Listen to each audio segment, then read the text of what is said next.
said. What? That's what I just said. Ragchew, Rat, how you doing? How you feeling? Pretty good, pretty good. You're a little bit overmodulated, man. You're crunchy. Crunchy. Yeah, a little extra loud. Do you change anything? Yeah, I know I'm famous for saying that, but you don't sound like I normally hear you. Hey, it might be me because I haven't heard you so long. Yeah, I turned it down. Is that any better? Yep.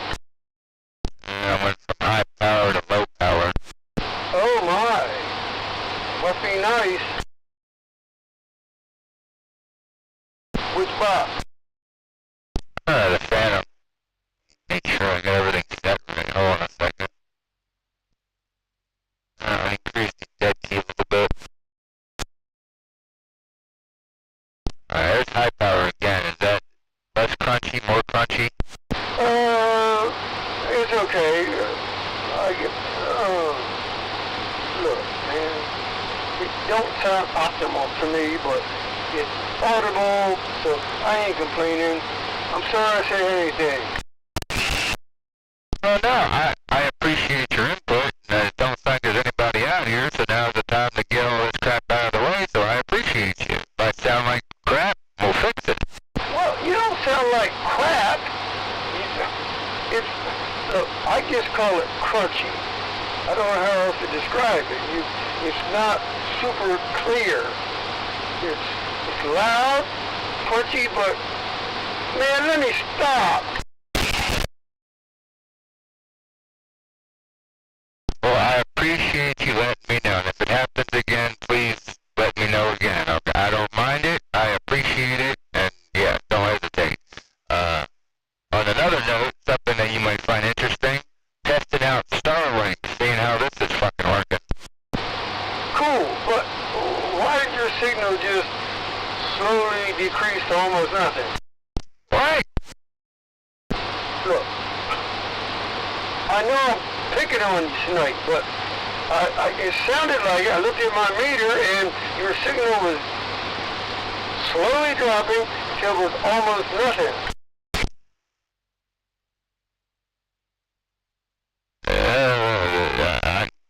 I'm serious. Is it still doing it right now? Hello, come in? No,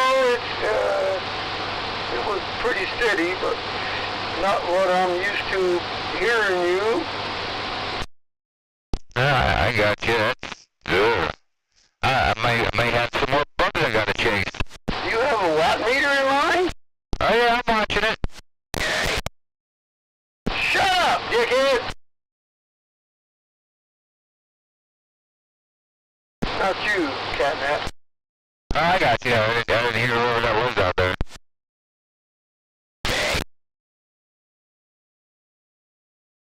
That's funny.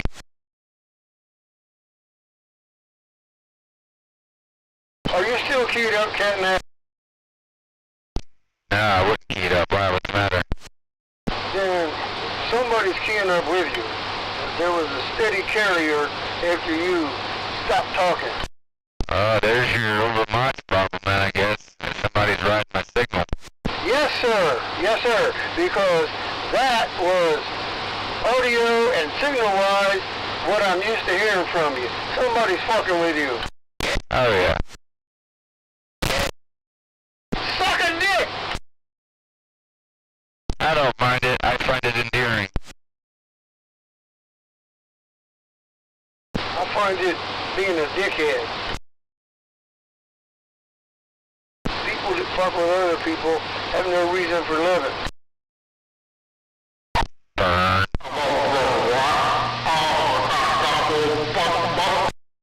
And listen to that fucking dickhead. Looking for some plastic assholes. You should look behind his ass. He's got one. Got a truckload outside. That's an asshole. Along the way to the Boston asshole. Come on. Pitiful. I came out here to have fun. Now I'm pissed off. In 15 minutes you'll be stoned and you'll feel better.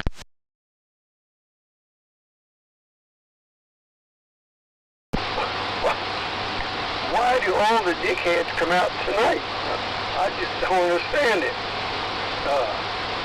Low level key up on you, which made you sound funky, and then that weird motherfucker with the super echo that you can't understand.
close to bedtime. Not for me. No, it's vape time. Oh, it's already vape time. Twice.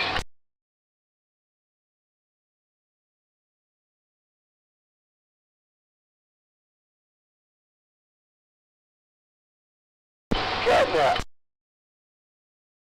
Yes, sir. Ain't it always vape time? It's damn straight. Yeah, see, I just have a schedule, but it's always vape time. Yeah, you're a very structured individual. Yeah, okay. I got a whole truckload of the devil's lettuce that you could smoke and then you could take a shit in the plastic asshole. Come on.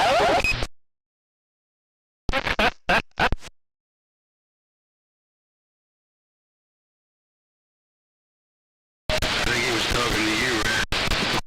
Yeah, I recognize the voice now. Even all the echoes. I know his mom well. She wears a plastic asshole. It's like, fuck her in it all the time. Pardon my friend.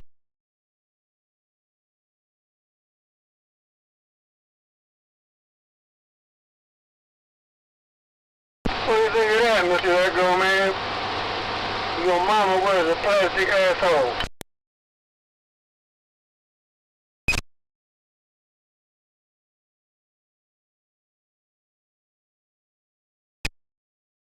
Damn!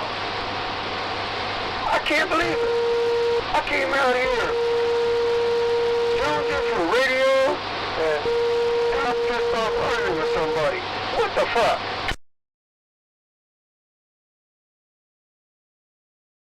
Pitiful, I tell you. Yeah!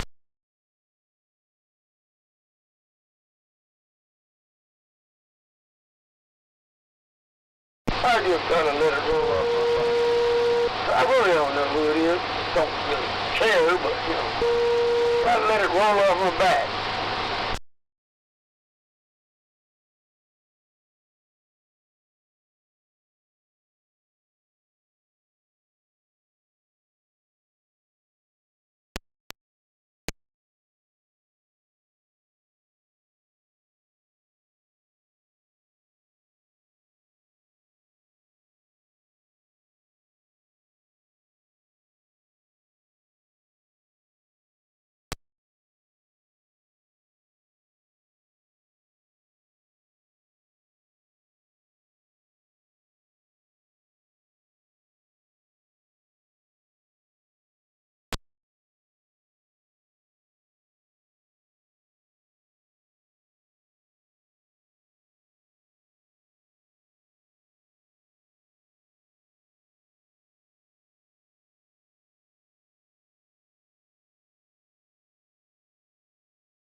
it can get you where you can put your satellite antenna out in the open. I know in your front yard you got open space. Oh yeah, in the front yard, but then it won't reach into the house but where the router and shit is. Say, see, where it was before, like there was always a dead spot, because, living in a fucking tin can has bad points, So everything is moved to kind of accommodate everybody to keep people from bitching, you know what I'm saying? No, I don't. Oh, God. What do you mean everything is moved to keep people from bitching? I don't understand that statement. Alright, so where my original router was, where it was routed in from the cable company, right? It was dead spots in the house. So certain rooms, right, would not have, or they'd have shitty internet.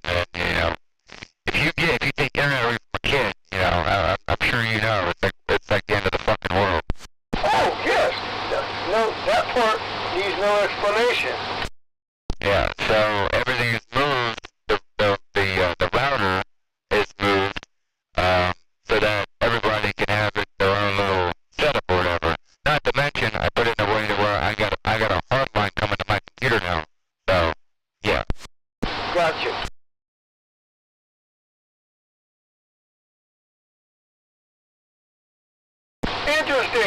Interesting. I watch a lot of nomadic RVers, full-time RV, and they're always talking about internet on the road, and Starlink is a big topic, So I don't know much, but I know what I've heard from those people.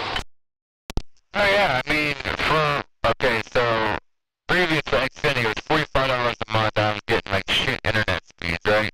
Another $10, it's $55 for the lowest package, and I'm getting 100 megabytes per second, right? The next one up from that is 85 for 200, and then you can go even higher than that, but, I ain't running a fucking data center out of my backyard here. I got you. Man, no, what you say makes sense. I think you made what moves that you had to make. See, the funny thing is, there's a little part on there where it tells you if you want to use your internet traffic to train AIs. And now, see, I run a VPN most times. Sometimes I don't, but most times I do. And usually, if you try to find where I'm at, I'm in either Amsterdam, Germany, Italy. I'm over in Europe somewhere. Cool.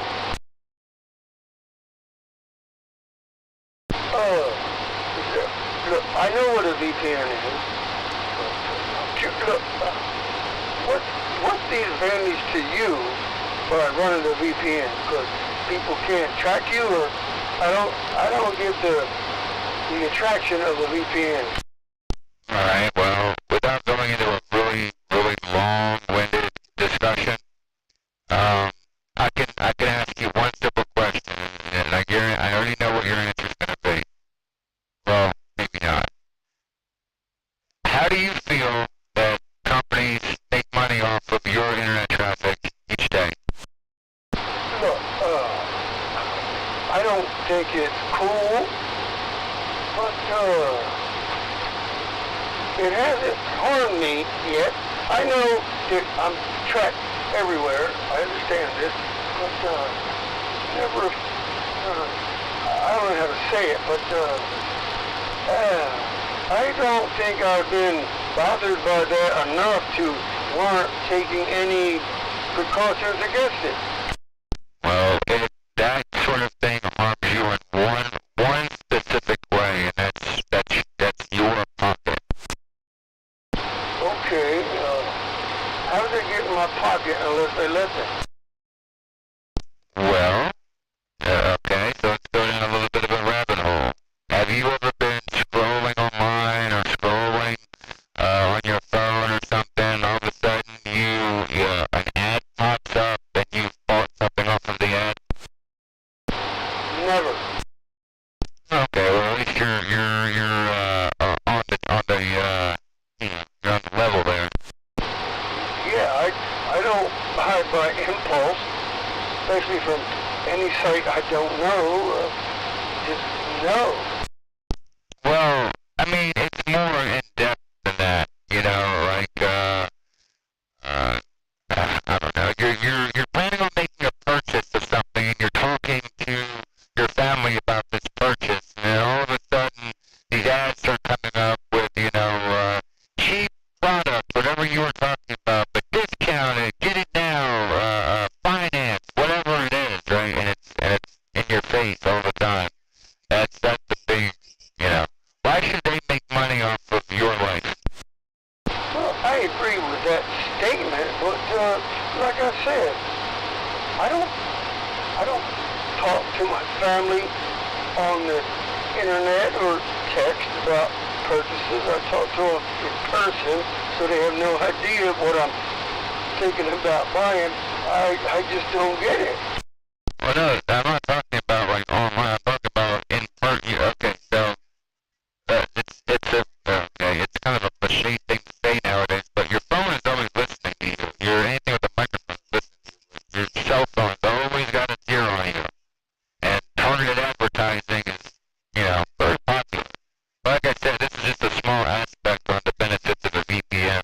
Well, look, I understand that targeted advertising, and but I know they have access to a lot of my personal life, but I don't telegraph future purchases. If I research something that I'm going to buy, man, I just don't see the advantage of a VPN. I'm sorry. Maybe there is. Maybe there's a whole bunch, but I don't see them. I remember there was a story which, I can play devil's advocate to this example I'm going to give you, right? There's a certain, I'm probably going to go on some watch list even talking about this, but there's a certain device that is used on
and I'll be standby. You gonna use that phone? Shut up, Gear Jammer.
so damn humid outside.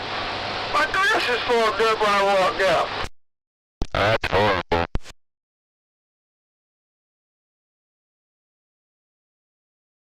You know something just dawned on me, Rat? What? Alright, so I got a question for you. What time period, what era was it that it was the, sticking it to the man and fuck the system and the corporation greed, man? That was the 60s, yeah? Well, most of it. I don't remember the corporate greed, but it was probably in there. Well, I mean, anti-establishment, you know? Oh, absolutely. Look, I wasn't a part of it. I was just floating along, but I knew about it. Alright, so you remember the sticking it to the man times, and this is the VPN is sticking it to the man, dude. Or what's the word? Gotta get it. What the fuck, man? Okay, catnap. Look, I didn't say a VPN was a bad thing, and that some people probably need, but I just don't see the need for it myself. I don't do the things that would bring attention to myself. I watch YouTube videos and look up a subject now and again on Google, that's all. I ain't selling you on a VPN just like I didn't sell you on a Linux. Look, I'm still considering Linux, but I'm lazy. I ain't gonna lie, I'm lazy. I don't wish to learn anything new. And along the same lines as the VPN, the Windows fuck-ups, they don't affect me much. I don't do the things that the Windows fuck-ups would affect. I just don't. So they don't affect me much, so I don't worry about them much. Well, as far as the Windows go, right now Windows 11 is the most updated version, and not a lot of computers can run Windows 11. Windows 10 is going to eventually reach end of life, ELA, and or ELL, I should say. Once that happens, all the computers still running those Windows systems are going to start becoming vulnerable because you're not going to get security patches anymore. Hey, catnap, look, the Ragchew computer still running Windows 10. I have no intention of changing it. I have a antivirus. I have protection. So I don't need Windows updates. Look, as long as this computer works, I'm not going to change a thing. Well, hell, you'll be good for the next at least 20 years, so, it is what it is, my friend. Yeah, but see, I don't depend on Windows updates, but I don't pay for the extended Windows 10 update. I don't care. I don't care about their security patches. I have antivirus that I've used for years, and it's been reliable. If I click on something, it'll go boop, boop, and it'll say, avoid this site. So that's what I do.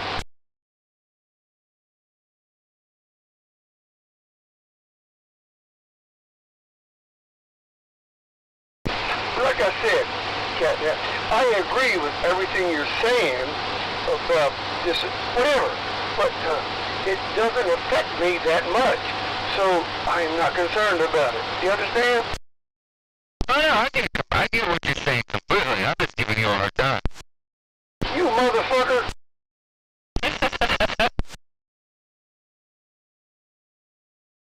No, I'm not arguing with you. I'm not. But what you say has a lot of validity. Is that the word? Yeah. I mean, it makes sense a lot. But again, if I did the things where that shit affected me, I'd be more concerned about it. If I don't do the things that, what they call that shit? Ah, fuck. The AI bullshit. See, the only place I've experienced that is, I click on something, would you like it? No, I wouldn't like AI to, no, just stop. Oh, I love AI. ChatGPT, OpenAI, AI, Grok, Elon, Grok, AI, it's freaking hilarious. Oh, I can imagine. What little I know about it is a lot of people make fun of it for making up shit, telling lies. Lawyers have been sanctioned by judges for using AI that made up bullshit. You know, yeah. AI made up the Ragchew song. Well, I didn't say AI had no uses, cause that's cool. You know, I still haven't got a chance to download that either from a text or whatever, but I haven't downloaded it yet, because I would really like to, because I think that's cool. Oh, you gotta figure that out, dude. That thing sounds awesome going through your stereo system. Oh, I know. I gotta set my stereo over here. Yeah, and that's what I listen to it with. Yeah, I like the song. It's very cool.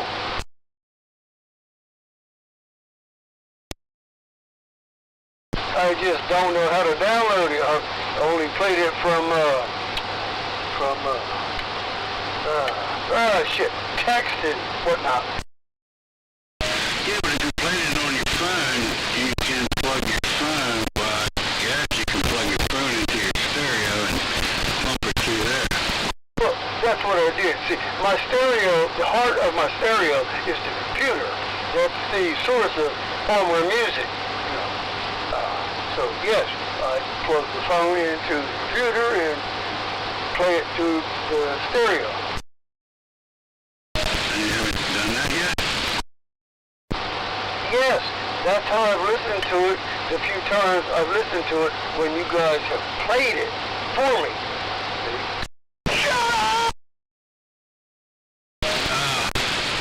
I must have misunderstood you. I thought you said you didn't play it to your stereo system yet. But that's okay.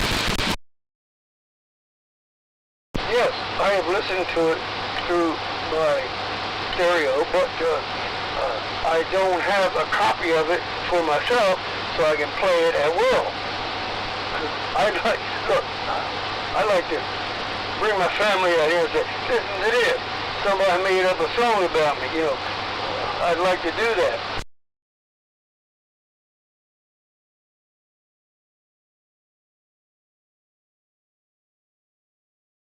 One day, I'll get it together.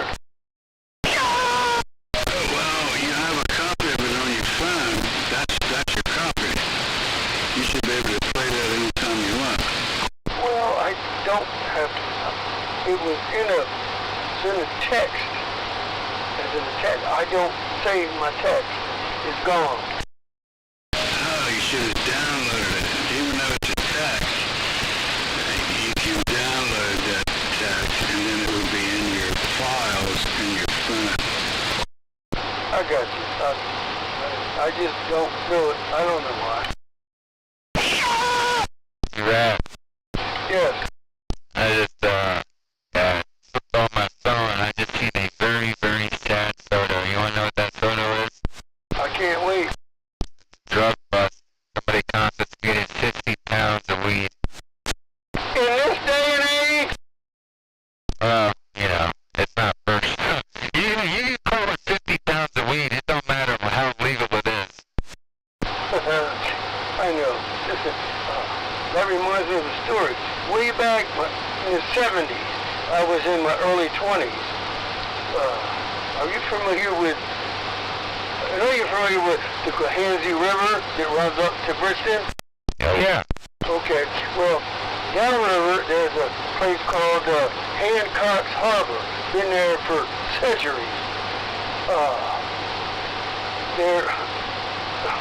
a bunch of local businessmen, okay, businessmen, they had a pot thing going. They had a trawler boat full of marijuana, and they brought it up to the Gahanzi River, and they got wind that they were going to be busted, so they just cut it loose, the whole boat and all the cargo. And there was pictures in the Bristol Evening News of the pot bales piled up on the docks from this trawler at Hancock's Harbor. Oh man, I bet if you went outside that night, you'd hear cats playing. It's funny you said that though, Cohansey and the Hancock building, that's where I used to fish at, right on the water right there. What, Hancock's Harbor? Yeah. Get the fuck out! I thought you were from down south. Yeah, well, no, I'm from here. I lived down south for, I don't know, 10 years, but I know, yeah, I fished that area, man. I catch a lot of catfish right there. I don't fucking like the eels, though. They're very hard to get off the damn hook. Yeah, man, I'm surprised. That's where, back in the 70s, that's where I used to put my boat in the water, Hancock's Harbor.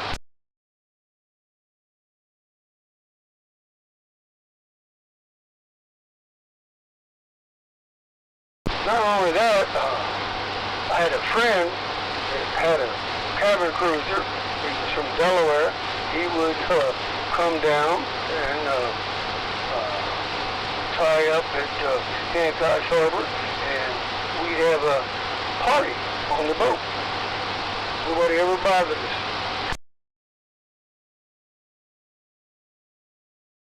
Ah, the good old days. Brings back so many memories. That's right.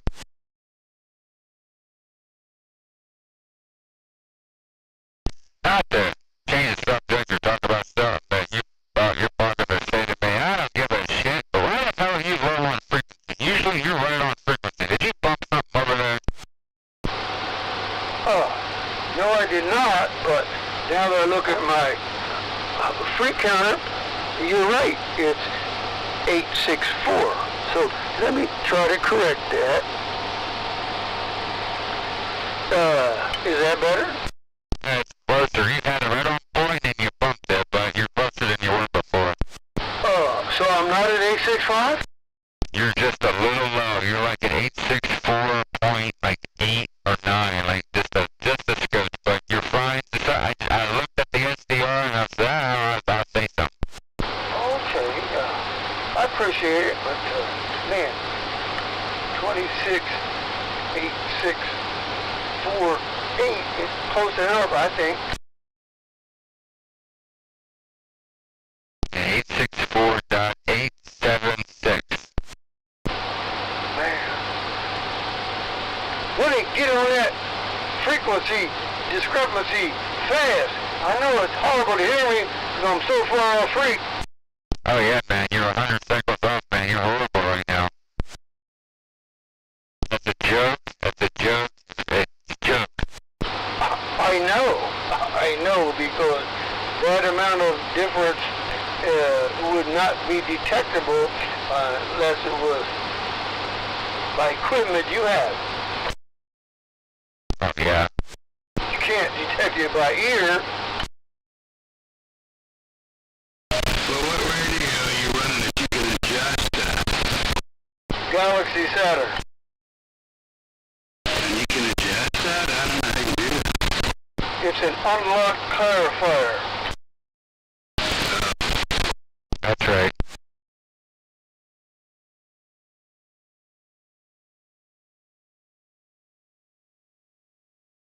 Yeah, when you said 864.8, I ain't going to touch it no further.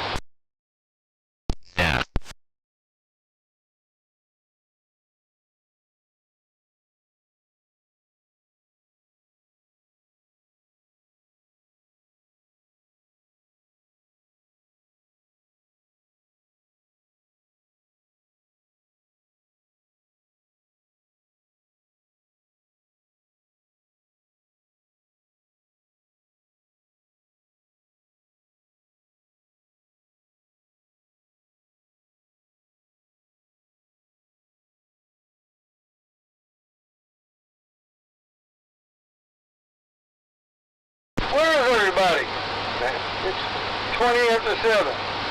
I know that's not exact. I just glanced at my watch. It's close to 20 after 7.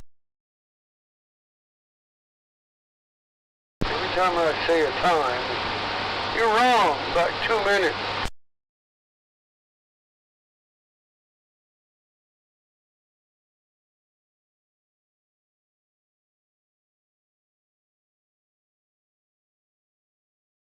Hey, Rat, you're off frequency. Thank you. I don't care.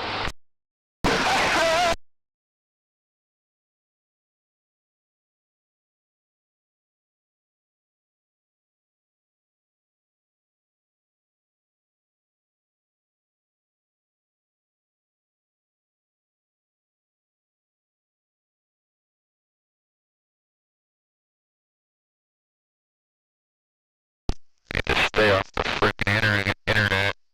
A New Jersey woman says she freaked out when a bug flew into her car. A couple out for a motorcycle ride died as a consequence. I saw that headline. Yes, I did. What a fucking shit.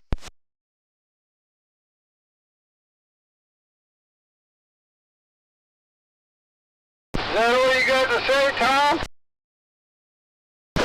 Yeah, I'd like you to get on frequency, please. Well, that's not going to happen. It's this or nothing. So if you can't hear me, so, oh well. And Tom, you're way off. Now, wishing you a nice night. Hey Tom, you're a little high too, man. Yeah, that's why I'm not getting on.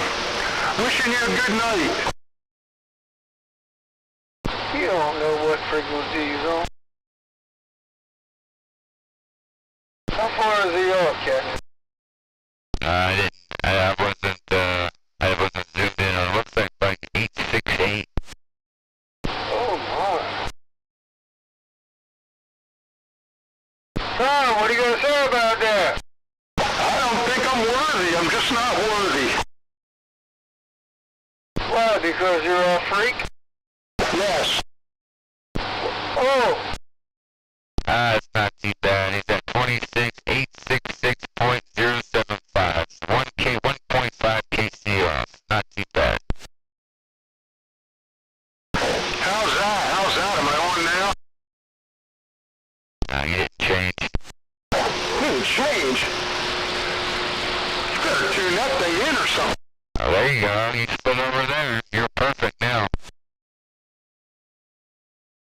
Hey, Rat, you're off frequency, Rat. I'm perfect. thank you.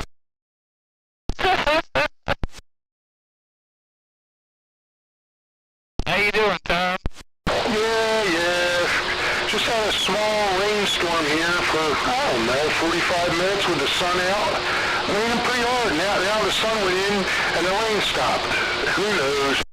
Yeah, the weather's funky. Yeah, but we needed some water. It's funny, I ran the irrigation all day long because every day it looks like it's going to rain and I don't irrigate because I think it's going to rain.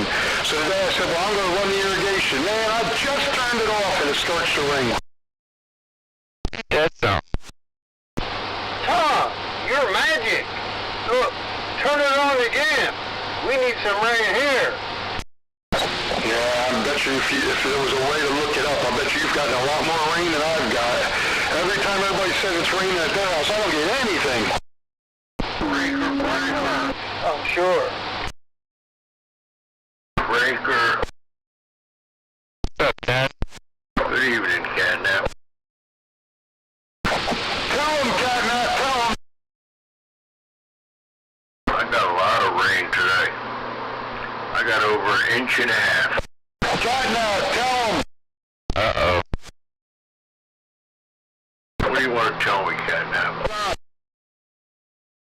I guess I'm the new frequency master. You're pretty good there, John. Hey, Roger, thank you, sir. That ain't right now, come on. Oh, you're still perfect there, Tom. You got Rat to the left, you got you in the middle, Tom, and then 10 to a little bit to the right. So it's like the three amigos. Wherever 10's at, that's where the rest of us have to go. I'm right here, right here. You went a little low now. But that was pretty funny because it was like left, center, and then right. Hey, Roger, that's, what are you saying? Couple KCs off? Yeah, not very much. Not anything to talk about. Ah, okay. Good evening, Rat. Good evening, Mr. Tan. Did you hear me tell you I got over an inch and a half in a short time today? It rained like hell. We didn't get a damn drop. It looked like it. Dark clouds overhead. Didn't get a drop. Well, I helped. My area helped put some water back in the aquifer. I hope so. I hope that's all connected, Tim.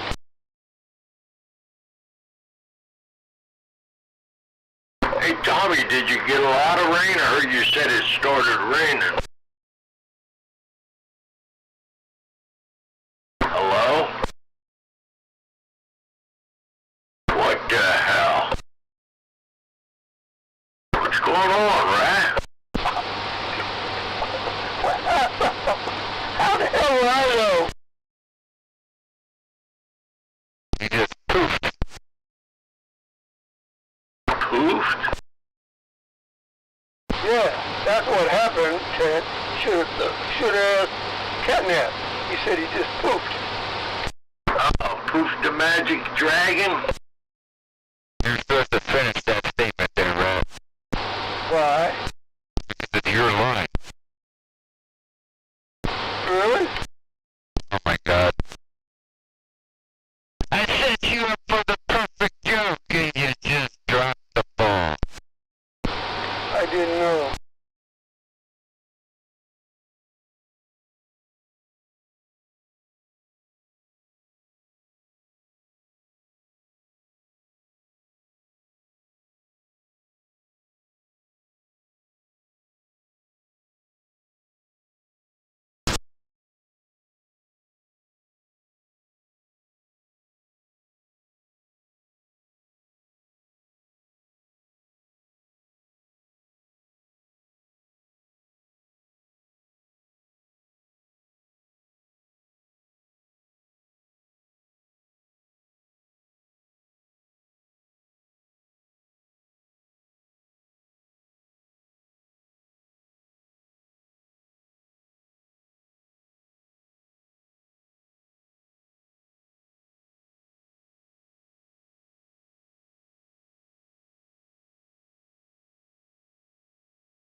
Be right back. Where you going? I got an experiment I'm gonna be trying in like 5 minutes, but I'll be right back. What kind of experiment? Is there a radio? Well, not really. I'll be right back. What kind of experience? What kind of experiment you going to do? Never mind. I gotta get a package and I gotta find some paper and yeah, I'm testing some new something. Okay.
What?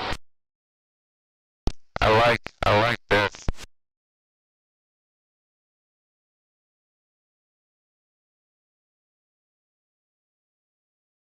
See, you know what you're missing, right, with them vapes? Oh, tell me. There is nothing in the world that's better than having one of those old school sandwich bags and stuffing your face in a bag and just inhale it. Okay. You're a hard man. I don't know. I used to sniff the bag. It was usually of indication of how good it was. Usually. You know, sometimes the smell can be deceiving. Without a doubt. I didn't say it was always good because it smelled good. Just said that it was a general indication.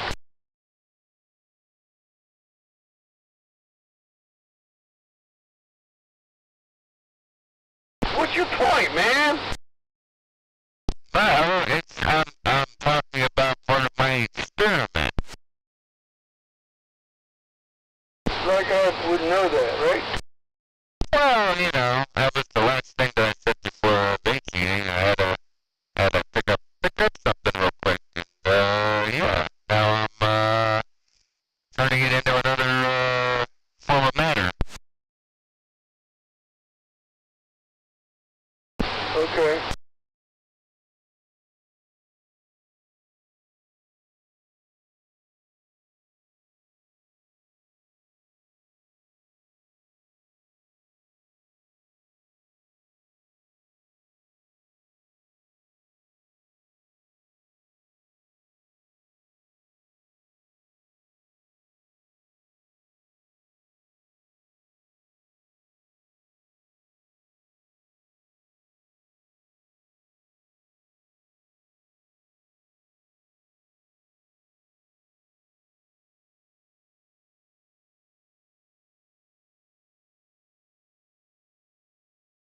Don't suppose you let us in on what exactly your experiment is, would you?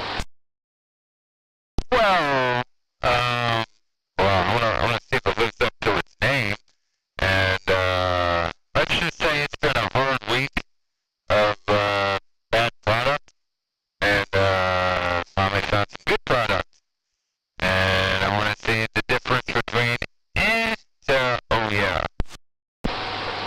Okay, that makes sense. Been there, done that. I'm being scientifical. Okay. 'Cause I always pegged you for a scientist. Let me grab my Bunsen burner and beaker. What, you reading a book, right? Shut up, Tom. What? You got nothing good to say. Say nothing.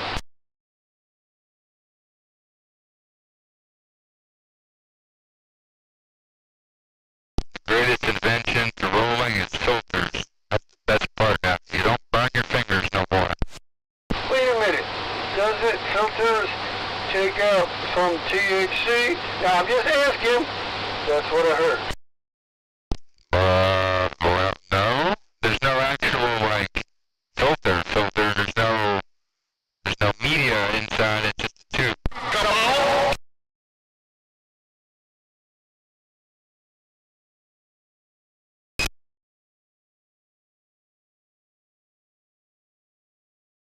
I have a feeling we're no longer talking about vaping. No, now we're talking about the plastic ones.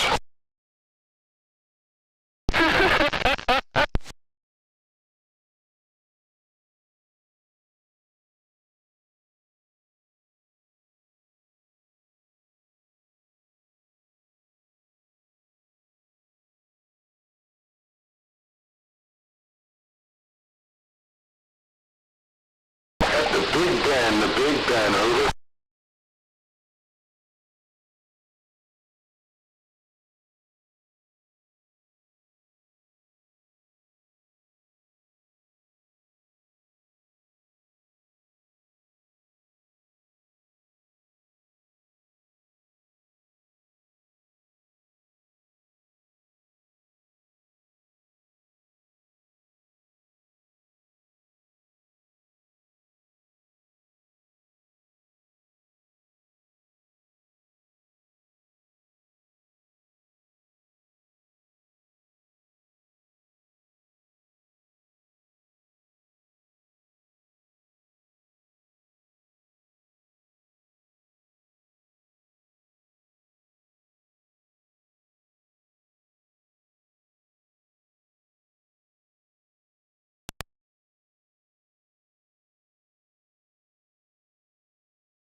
then lock down the channel?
Is that it?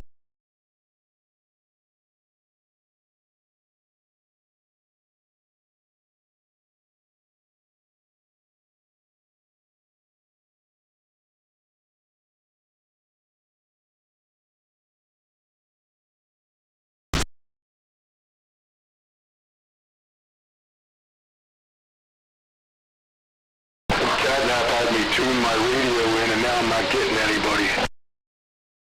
Everybody ran off.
I'd like to talk about Bigfoot.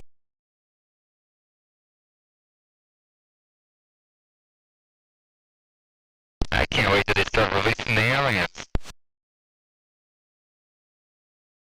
I think by the time they do, it'll be such old news we won't even care.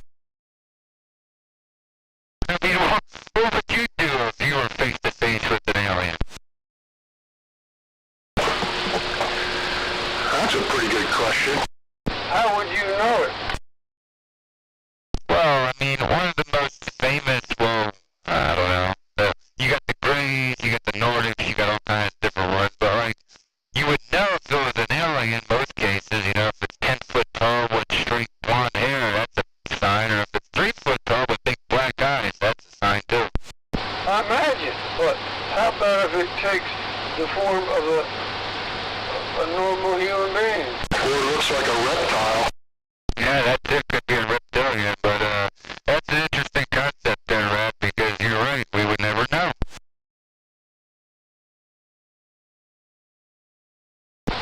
That's the way my mind pictures aliens from the movies that I've watched over the years. They would be amongst us and we'd never know it because they look just like us, acting just like us.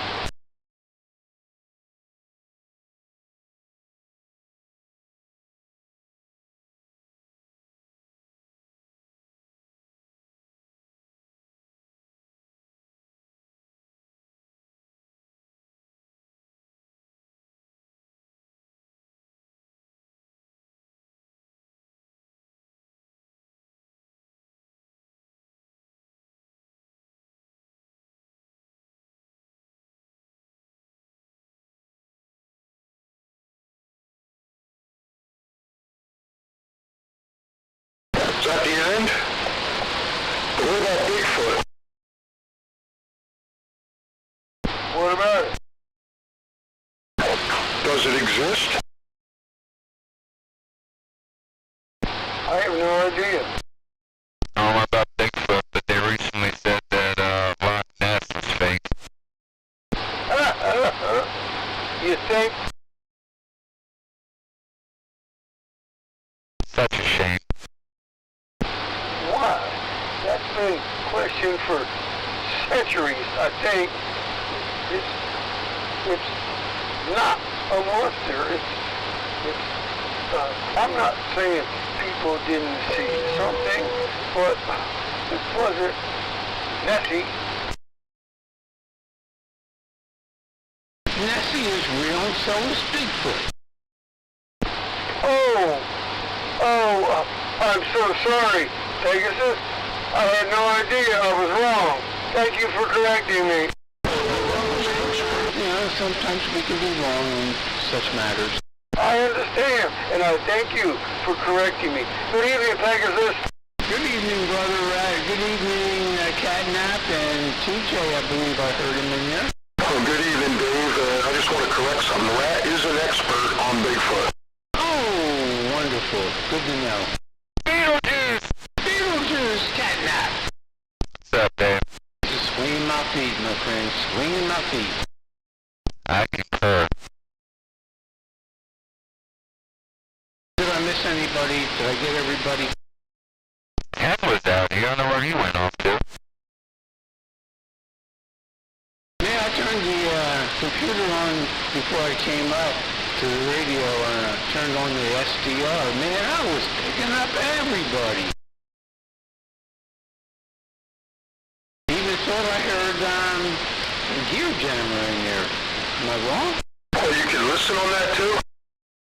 Yeah. Maybe that's what I ought to do. But, did you pick up that Rat was off frequency? No, I didn't pick that up.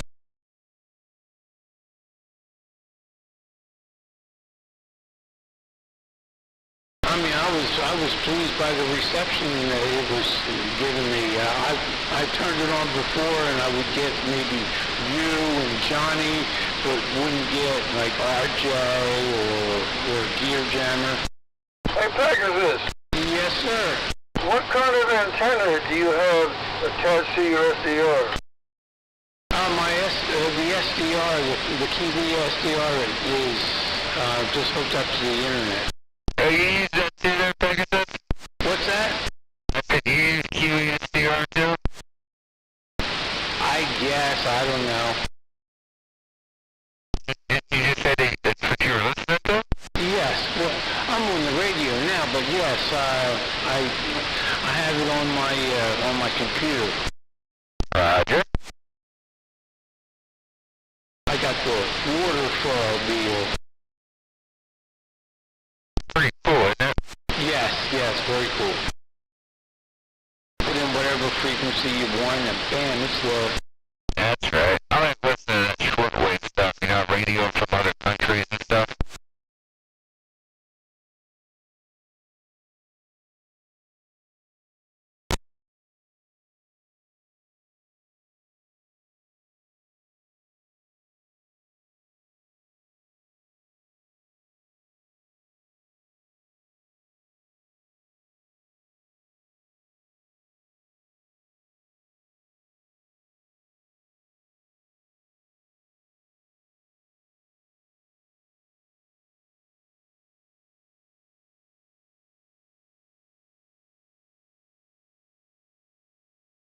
Hey, Brother Rat, Yes, sir. we missed you the last couple of sessions. I'm glad to see you're doing okay. I appreciate your concern. I got sappy a little while ago. It's nice to know people care about you. Thank you. You're welcome.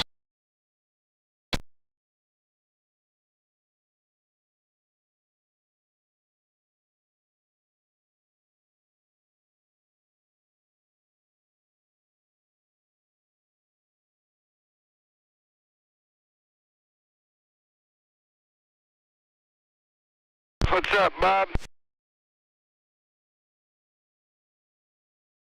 Right. Catnap.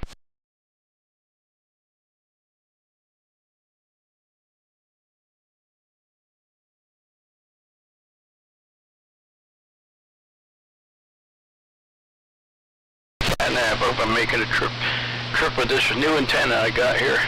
Oh, you're super snappy. Is your jammer out here tonight? Blue's out there. I got. Yeah, hell. I tried some different mics. Beautiful. Wonderful.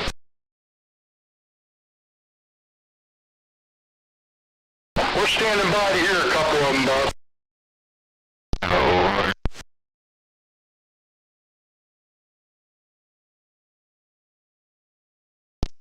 pitiful. We ain't got no life, right? That's right.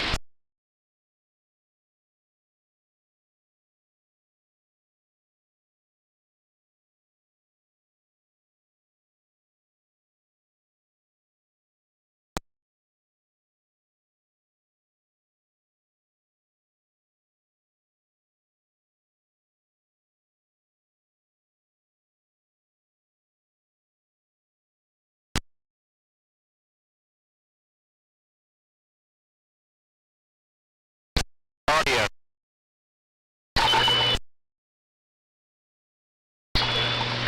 Audio.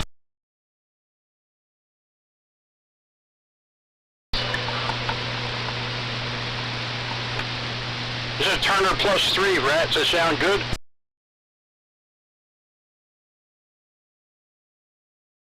Bob, I'm not playing that game.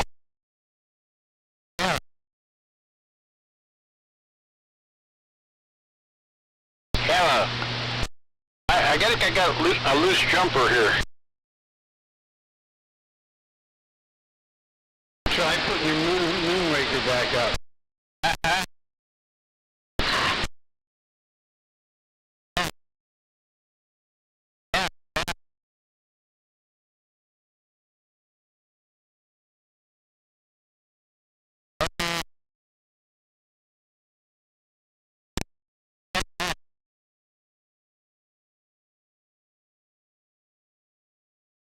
Some things never change.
He's almost got it.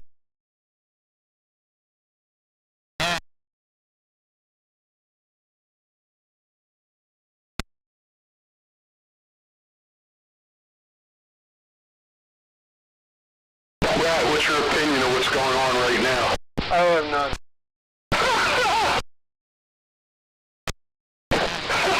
It's good. I was.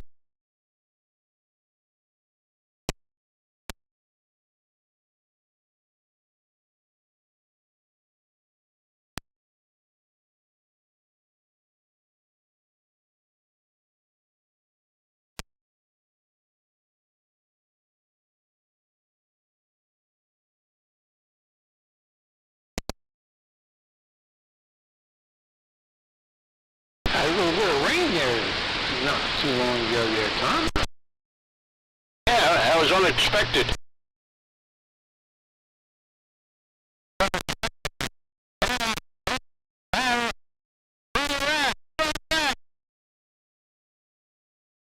Hey! You're all over the place.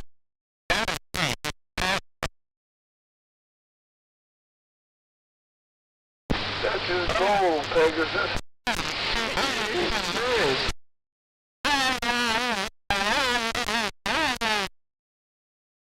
Sounds like he's on sideband. Nobody in their right mind would do that. They would correct their transmission on another channel before they interrupted the channel that was in use. But some people have no clue. Yeah.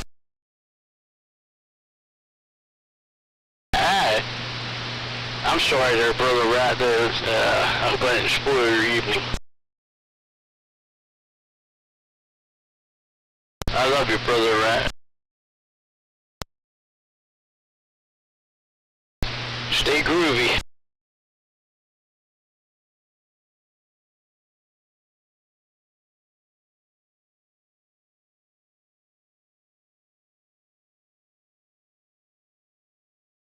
Yeah, Pop said he loves you. I think he means it too. Somebody says they love you, Rad. It's kind of rude just to say nothing.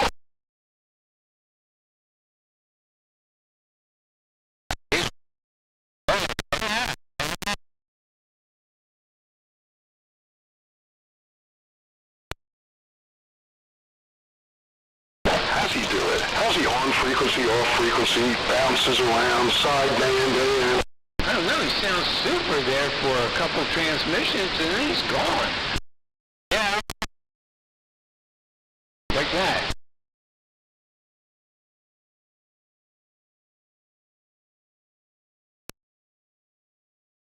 Well, what's your opinion of that? Please. I don't think Rad has much of an opinion on it. No. Oh, I have lots of opinions.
All to you.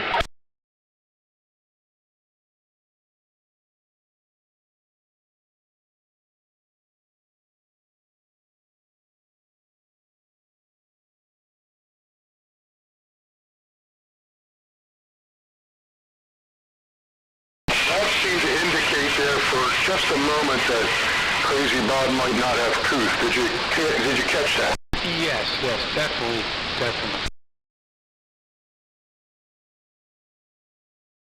It was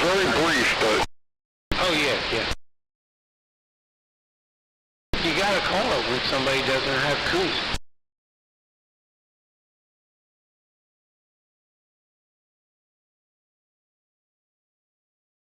Red calls it the way he sees it, you know? Oh yeah, he speaks his mind.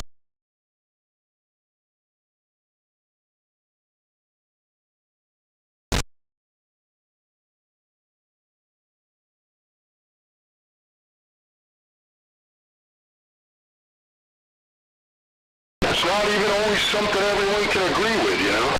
Yeah.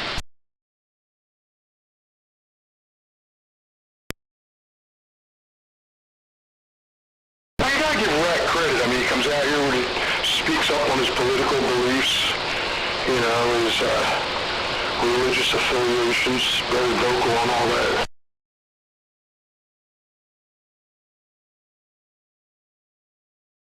Quick to get on that soapbox.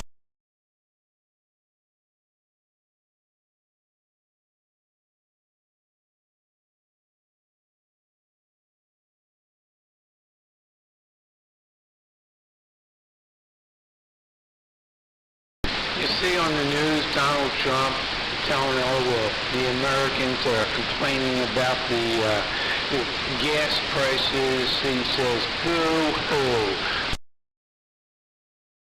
He don't care. It's for the greater good.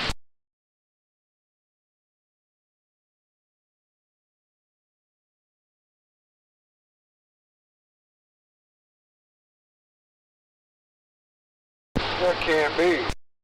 I had to walk to the other side of the shop. I wasn't ignoring you. Did he really say that? Yep. Well, that's not liking that too much because you got to get in touch with your people out here, and we're dying. Pegasus just told you Trump don't give a fuck about you. Now you're going to come out of the woodwork, right? Oh yes, because Pegasus said something that was true.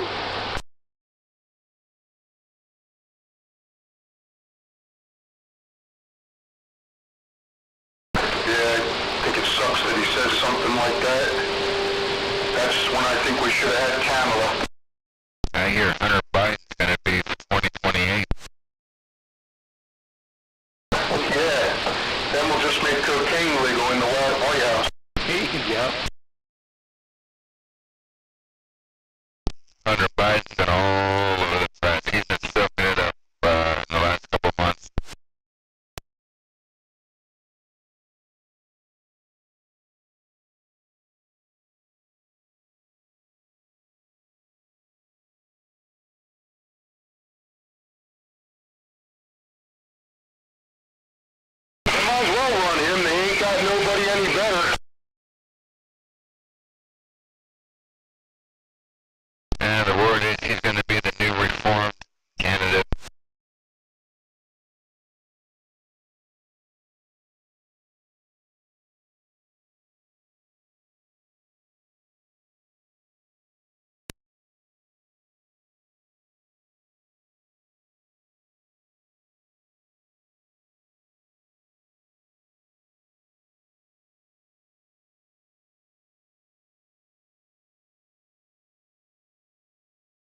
limits. I'm waiting for him to tell us what we can talk about.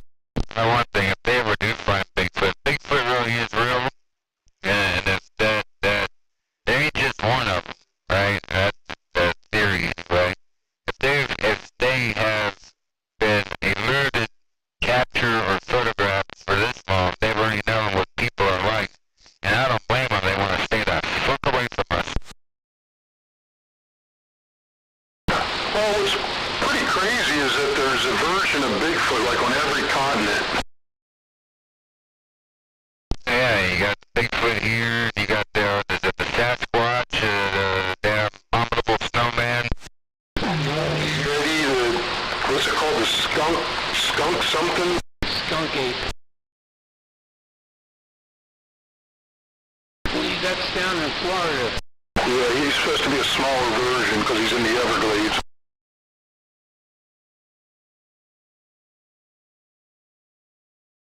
Well, I appreciate you guys talking about it. They got a whole damn series, or they used to have a series on Facebook about Bigfoot adventures. They did it with AI. That was the funniest shit ever. Like, there was one where it was AI, you know.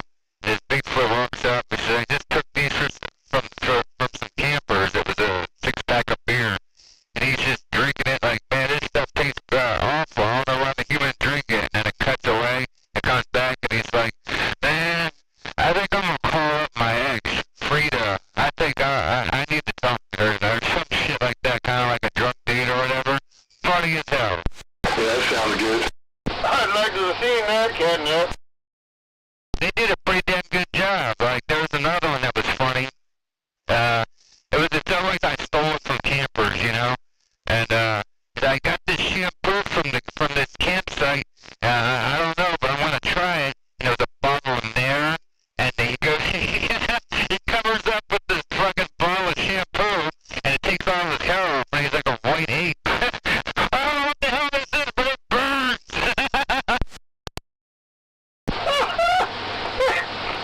Where'd he find this shit? It's AI. There was some creator that took this Bigfoot thing and they just did these skits and shit. There was another one where it's these two fucking monkeys, like capuchin monkeys, but they have like Rastafari and Jamaican accents, and they ask each other questions like a TED Talk. It's funny as hell. What kind of accent we got there? Jamaican, like a Jamaican.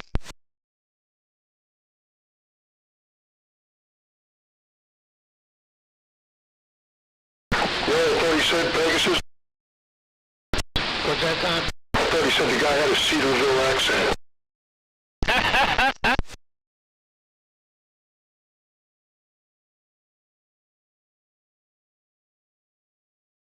You know what a Cedarville accent is?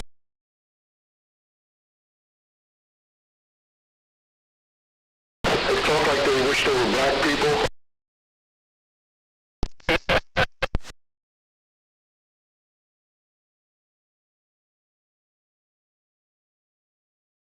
that doesn't get a comeback, nothing will.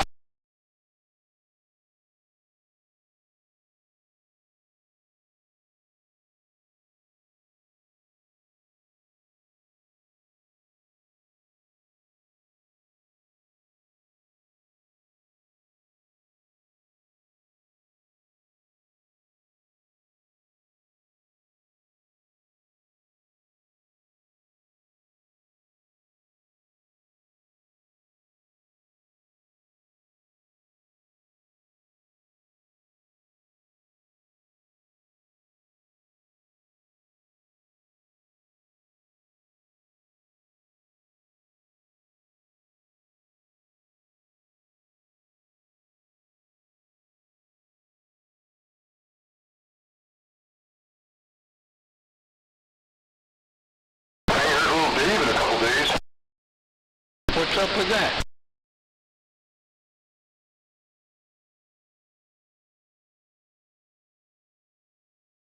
I ain't heard nobody in a couple days.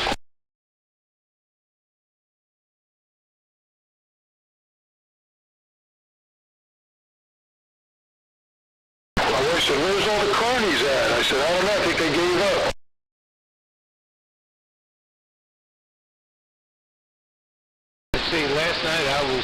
doing my family sitting thing. And the night before that, I believe I turned the radio on and shouted it a couple times and got no reply. Right before that, I heard you shout one time. I was getting in the shower, but after that, you were gone. Ooh, Roger.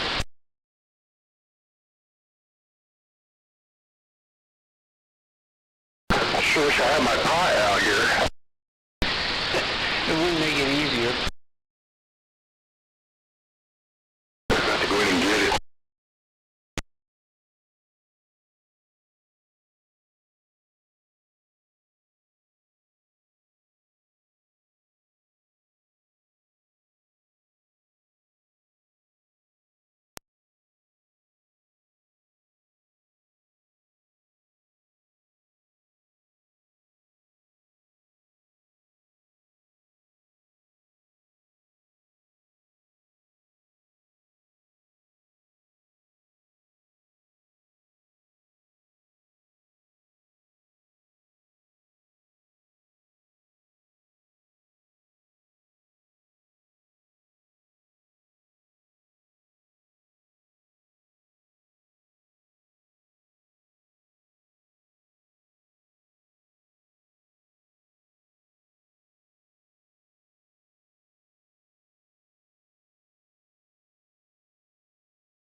June in a Kenworth hauling logs, cab over Pete with a reefer on and a Jimmy hauling hogs.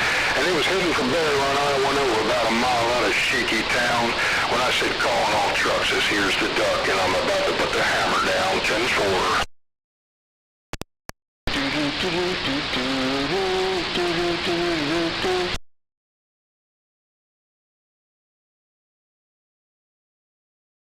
How fast can this diesel truck go? Got some long-haired friends of Jesus and a chartreuse microbus. Yeah. We even had a bear in the air.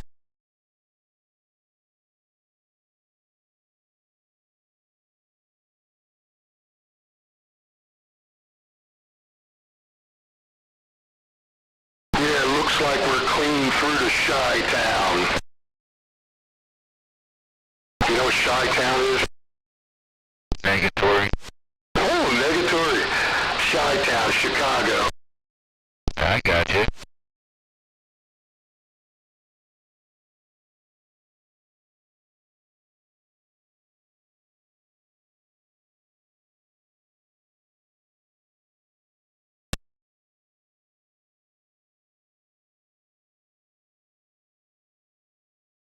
Now that song right there is when you first heard the term eavesdropping.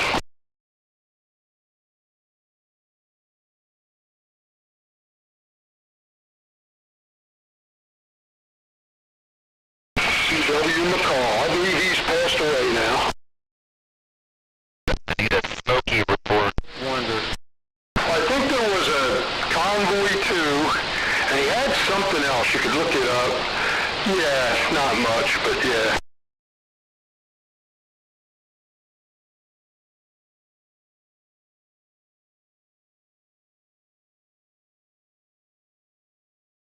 I called Bob's radio station up one night and he played Convoy for me.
Oh baby, you got what I need.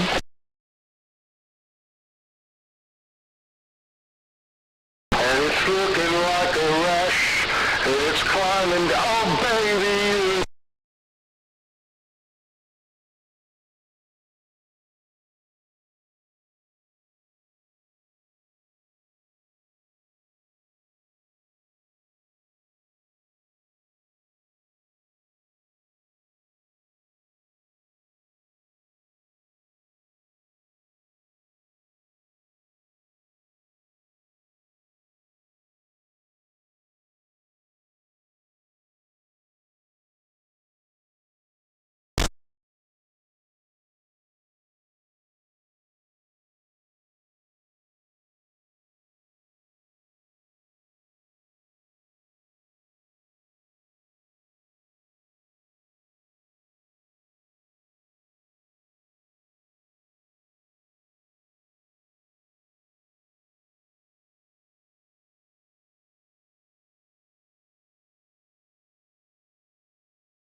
second that.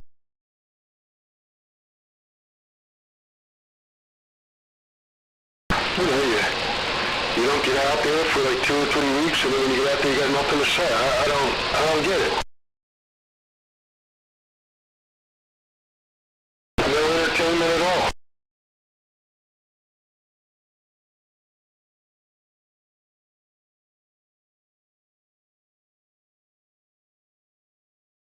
Or chop liver to YouTube.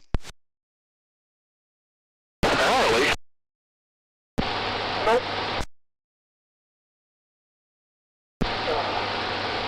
I'm hearing everything. Not responding to everything.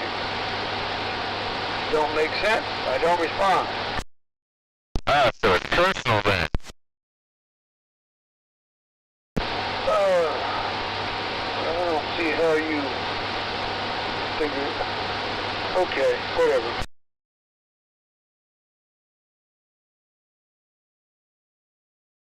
So, I've heard no conversation that interested me. Either to join them or ask any questions about them, because they don't interest me. So, I'm just listening.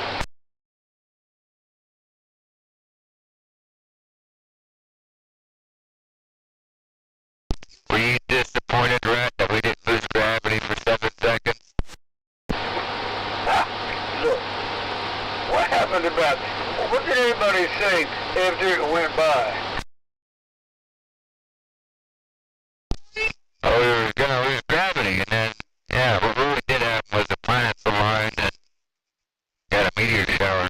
But I'm very upset we didn't lose gravity. I wanted to go into outer space. Well, that's what I was asking you, man. What happened after it didn't happen? Nothing. People stood around saying, wow, this is heavy.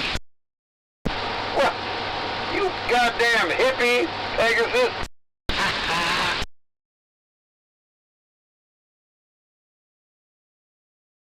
No, I heard about it. I didn't watch any videos on it because it was stupid, but I knew it was coming. But I didn't know when it was, but it didn't shatter the earth, so it means nothing. We do have a full lunar eclipse happening on the 28th of August, I believe. That should be interesting. I have no doubt, but is that in any way connected to the subject at hand? Why is that? What does that got to do with everybody getting naked?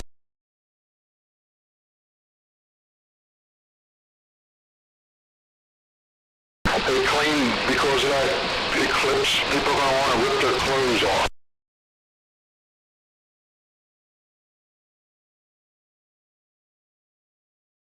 And you gotta drink Windex to stop streaking. That's good.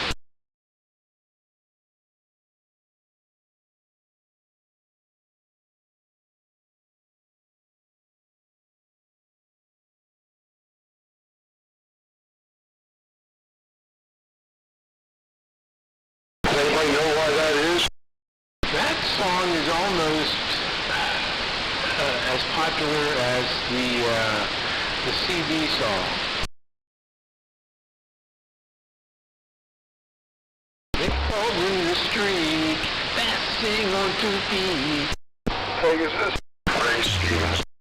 Pegasus, Yes, sir. what CB song, quote unquote, are you referring to? The one that Tom sings all the time, you know. Oh, Convoy! Convoy, thank you very much. Okay, now I got my ducks in a row. I know what you're talking about.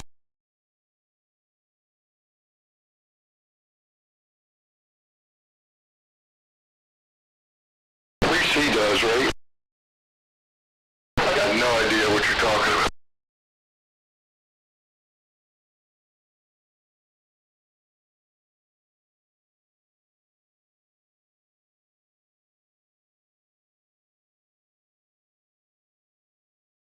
I was going to go get my pot, but I was worried I was going to get all disoriented and wouldn't be able to find my way back to the garage.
He stopped loving her today. Placed a wreath upon the door.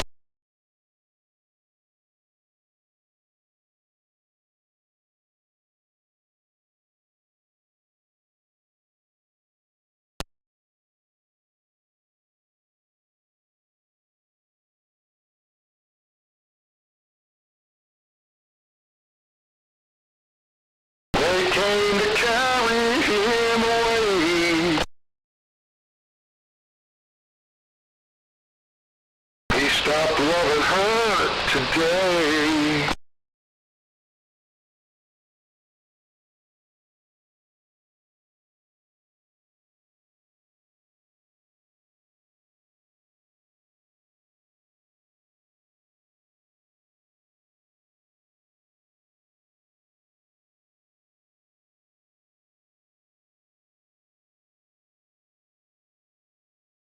Wonder how Bob is making out with his microphones.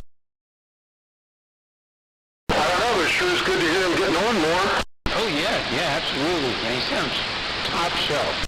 That's his version of getting on more.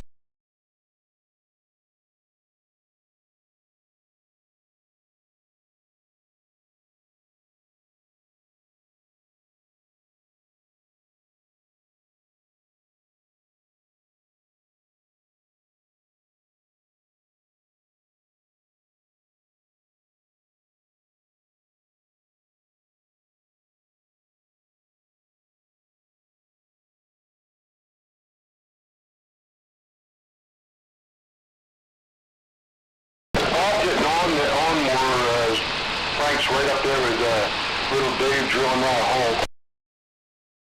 Yeah.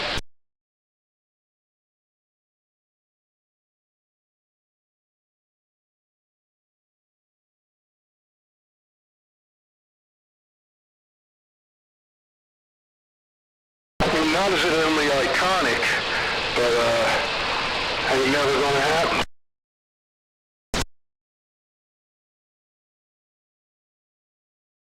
I'm sorry, did you ask me something?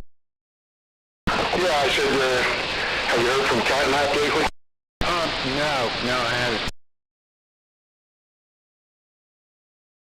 I think he could be swinging his feet or something, I don't know. Well, he was swinging his feet, and Mrs. Catnap reminded him that he needed to run down to 7-Eleven for some cigarettes.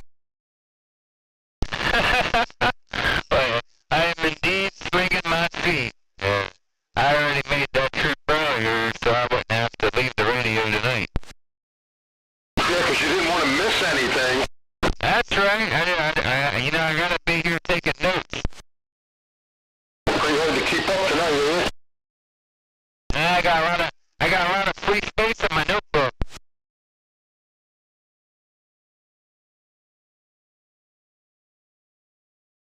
I just have not heard a subject that I want to become involved in. I haven't heard a subject that makes any sense.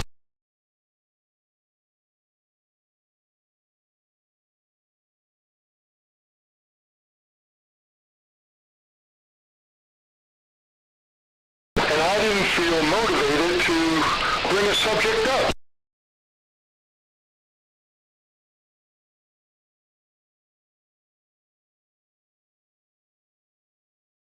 And it is my night, and I haven't been out here in several weeks. All that aside.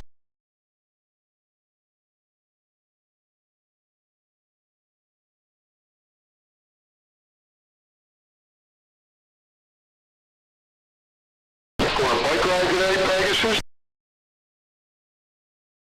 Yes, I did. Little birdie told me they saw you at Amanda's. Oh, yeah. Who was that little birdie? The missus said she saw you and the wife at Amanda's. Ragchew.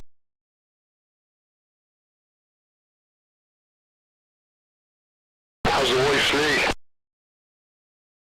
It's getting better. That's good.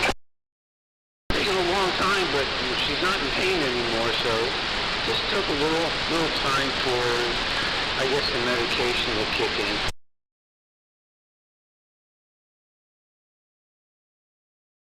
She'll start getting out here on this channel. She's gonna wait for that to kick in. You know what I mean? Oh, yeah.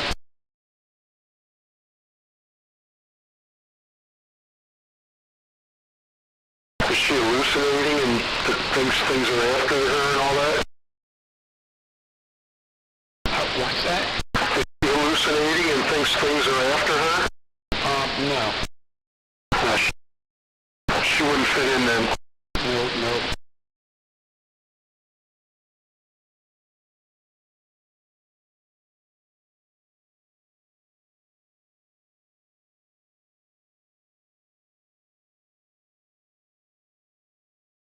Did you get all of your oil changed?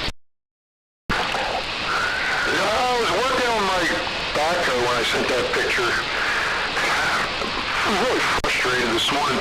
So, I did 2 cylinders, right? One came out beautiful, and hydraulic cylinders. And the second one, I thought I twisted a seal when I was putting it together. And when I put it together, it had a real slow weep. So I said, okay, there's $700 a piece to rebuild, and I'm rebuilding them for like $30 a piece. Let me buy another kit. It's still worth it. Bought another kit, and this time I bought a special tool for putting this special rod seal in. It's an internal rod seal. It's so hard to put in, and so I bought a special tool. I'm all excited because now I got this tool. There'll be no more fooling around at all. This tool puts them right in. I get the tool. The tool's not what it really should be.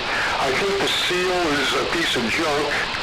And right away, the seal becomes hard on me and cracks. So now I put a hole, and I only needed one seal, and you got to buy them all when you buy the kit. You can't just buy, like, say, a $12 seal. You got to buy the whole kit. So now I got a whole kit here that I can't use because the one seal I needed was no good. So now what do? So I go on the internet and I'm trying to look all over, trying to find a one seal. I figure if I can find that, I'll buy 2 or 3 of them, and I'll keep trying until I get it right. The rest of the thing I have rebuilt. It's just this one seal is like impossible. And you can't buy that. I cannot find that seal. I can't find it to buy by itself, and I'm worried if I buy this again and it's another piece of junk. I mean, it's like they're Chinese seals. They're plasticky. They break. And it's got to be very pliable. You got to get this inside. It's got to be shaped like a kidney bean almost to get inside. It's very, very difficult to get this. So I was pretty depressed. You know, I was all excited I'd finally have the correct tool. I wouldn't be building something or doing it with something you shouldn't. And my excitement led to disappointment. Oh, yeah. I'm still ahead of the game because if I got $60 in the seal that's in the piston I can't get working. And like I said, it's $700 to rebuild it. I can try a whole bunch of times for $700. The one I did is beautiful. I mean, it's not my first go-round with cylinders, but it's not my specialty. But the one I did worked out beautiful. It's just this one was leaking, and I'm like, I knew when I put it together, I said, that didn't feel quite right. You know, you just get a feeling you didn't do it perfectly. Boy, it's humid out here in the shop tonight.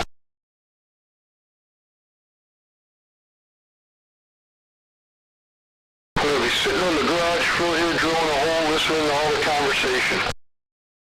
Yeah.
come back in case anybody missed me.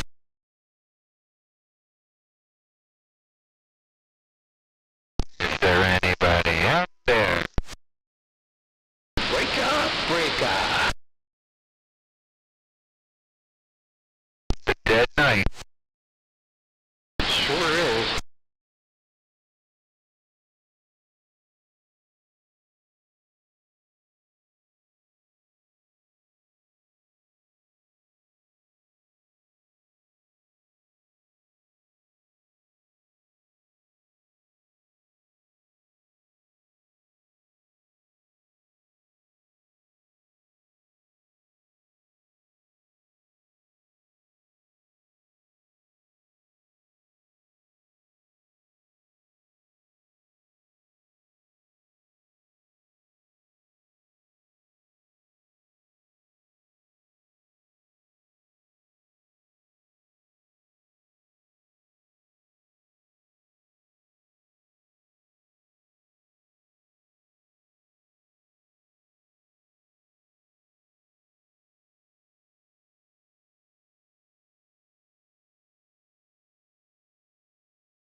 Not even any skip.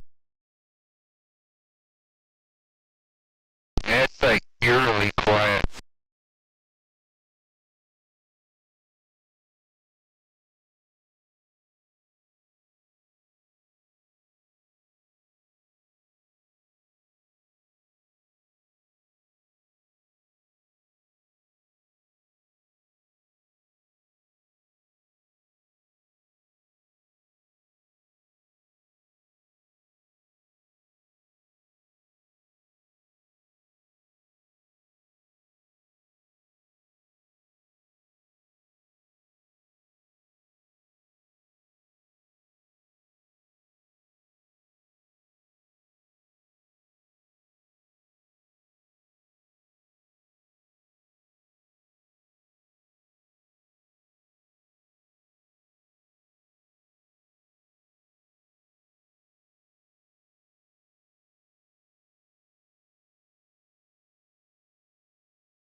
Bob probably gave up on his microphone.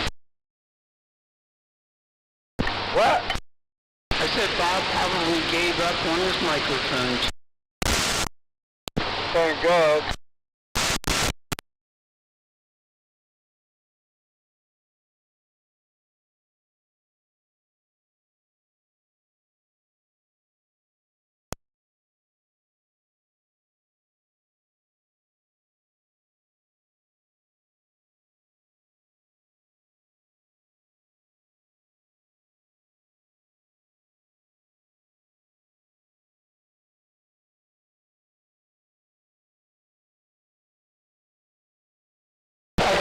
and Rap's not a fan of the microphone evening. And this was designated on the calendar as microphone test night. Oh, yeah, it is.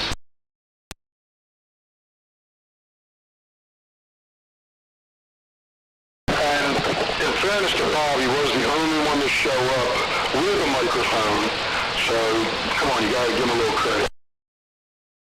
Give credit where credit's due, I guess.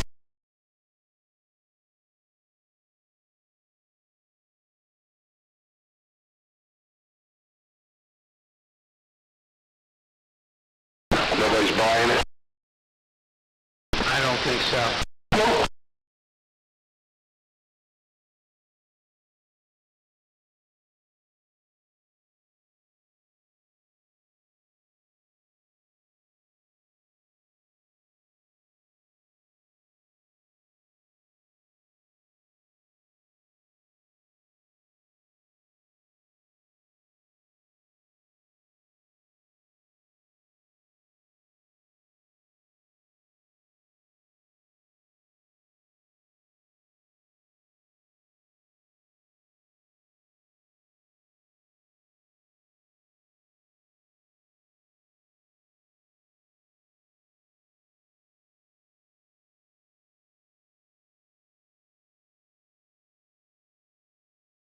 I wanted to tell you about something I saw in the Tractor Supply.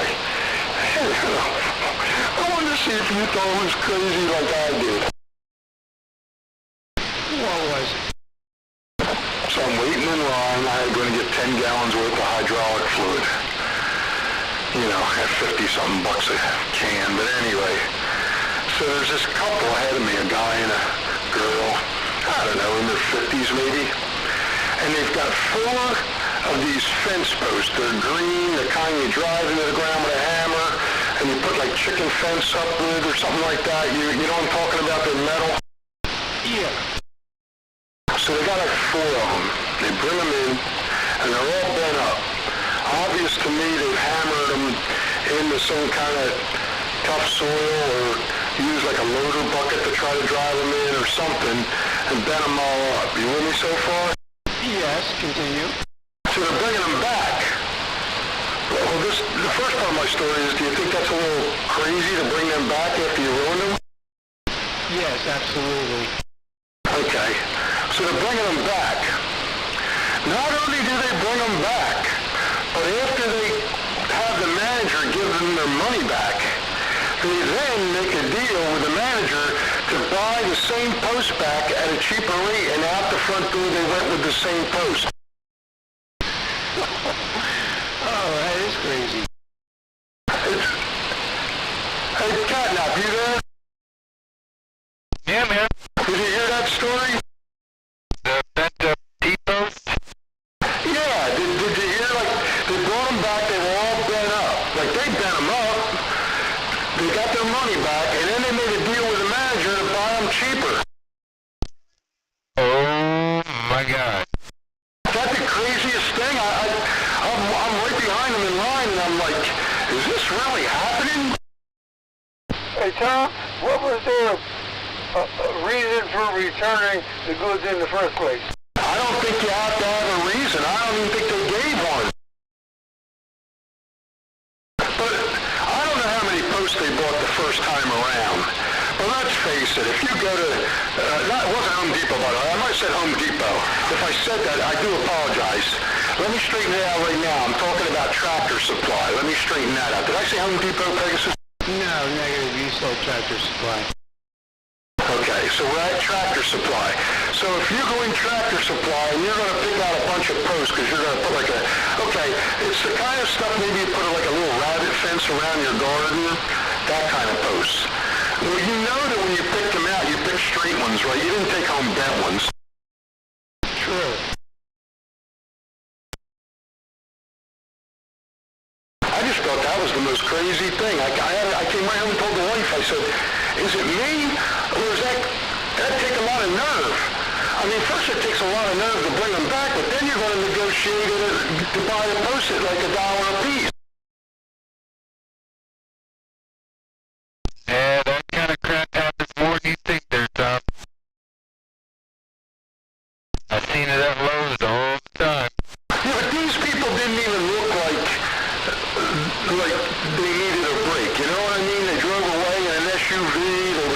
nicely and everything. It just seemed ridiculous.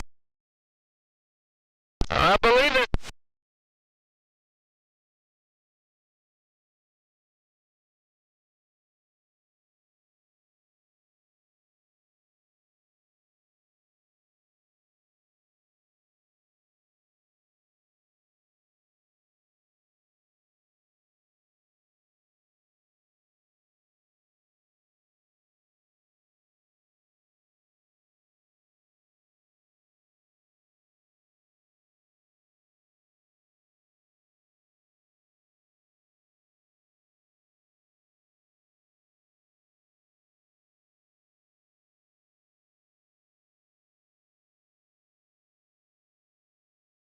Hey, Ray, how's your grandson making out on the railroad? As far as I know, fine. Doing good. That's good. Well, he called his grandmom for a loan a month ago. He hasn't got his shit all the way together, but he's making good money. He'll get there. Very good. Does your son ever go back into doing that, taking the blood thing? No, he's been a security guard for the last 4 or 5 years. Where does he do that at? Well, right now it's at the Salem County something or other. I don't know exactly what it is, but it has to do with, I don't know. I know he works at the front desk. He determines whether people have the right credentials to get in there or not. Oh, so he has a day job. Yes. He works 3 days a week. He works Tuesday, Wednesdays, and Thursdays, 12-hour shift, and he gets paid for 40 hours. Well, that's pretty nice. 3 days a week. That's nice. Well, I thought so. I would have taken that any day. And did your grandson do lifeguarding again this year? I don't know what he's doing. He's been disappeared for a year or two, living with some girl. I know nothing of his life.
Ought to be just about time for your family reunion, hadn't it?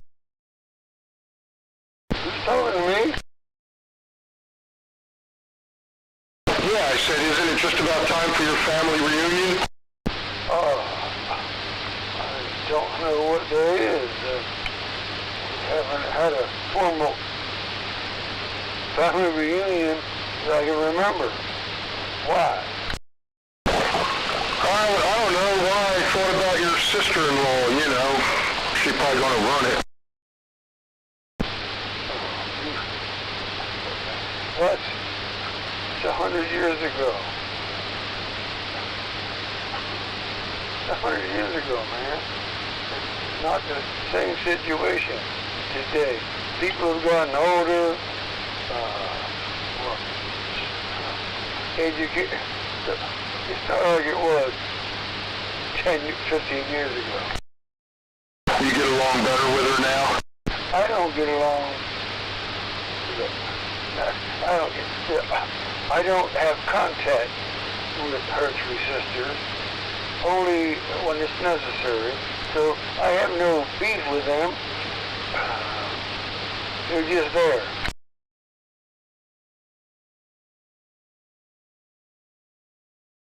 The one I used to talk about, her husband was a little fat beach ball with a head. He died.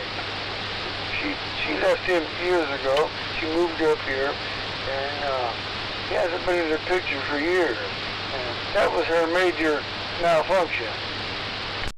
Oh, she had left him before he died anyway? Yeah, years. She left him years ago. She came up here years ago. Mike's kicking out. 10-4. Yeah, Bob. It's crazy. I pull this mic cord one direction, it'll cut right out. Don't pull it that way, you can talk the rest of the night on it. One of these days I'm going to have to rewire it.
the AC on out there?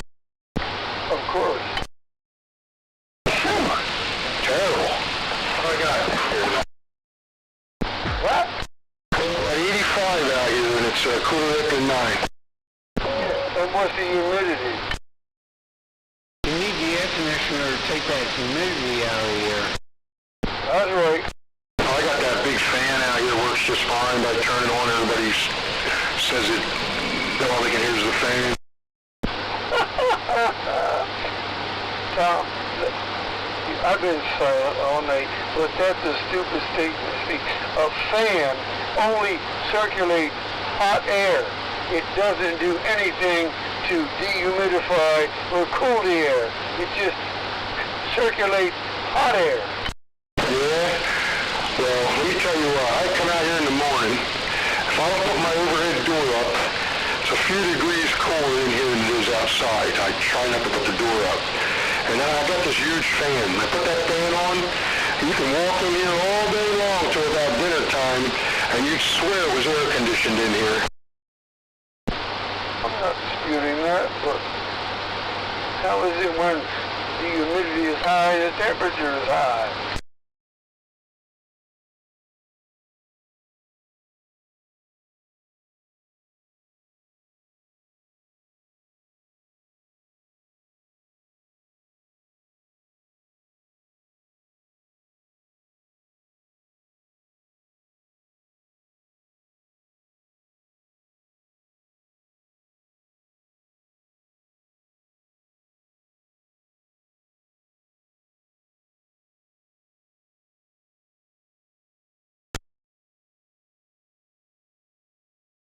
Oh, Johnny didn't stay long tonight.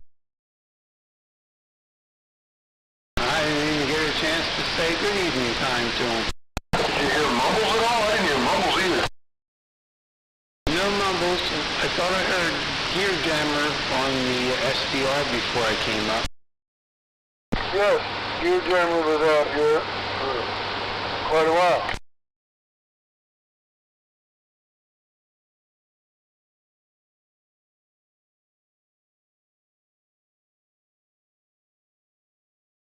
And Catnap, I don't even know where he went.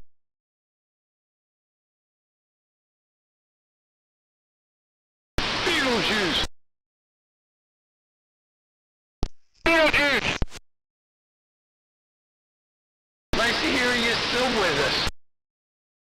Yeah, I'm still just swinging my feet.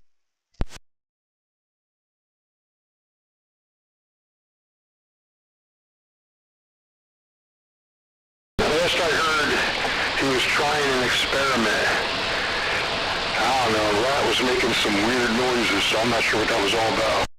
Don't bring me into this bullshit, Tom. Wasn't he out doing an experiment, Rat? My experiment too, man, was a really good, yeah, it was a success.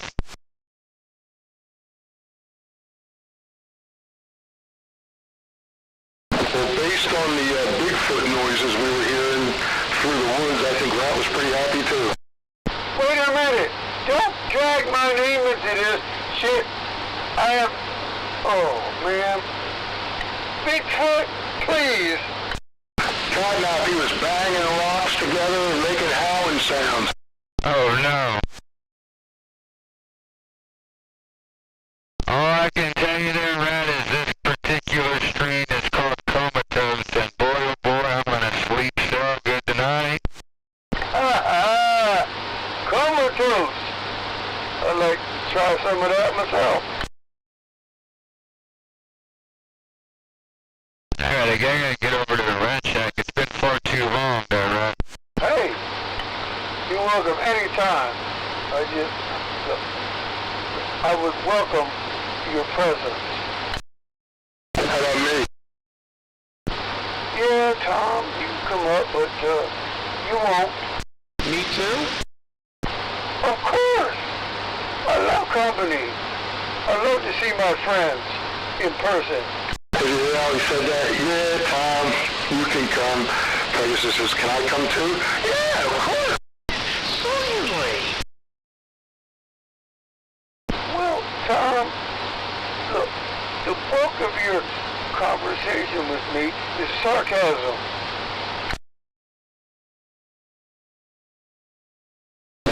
And? I think turnabout is fair play. You what? I said I think turnabout is fair play. Oh, for sure, for sure. I'm having fun with it. You're all good, Rat. You told me never to come back.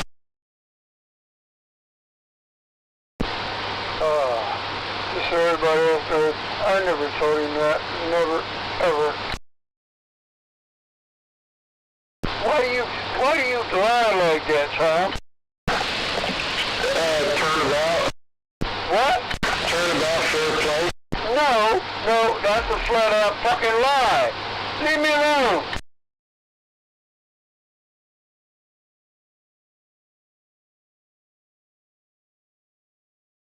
You don't remember telling me that, never to come back?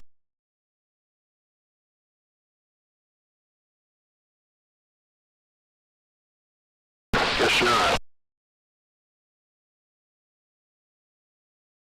He's thinking about it, though. No, I'm not. That's your fucking fantasy, not mine.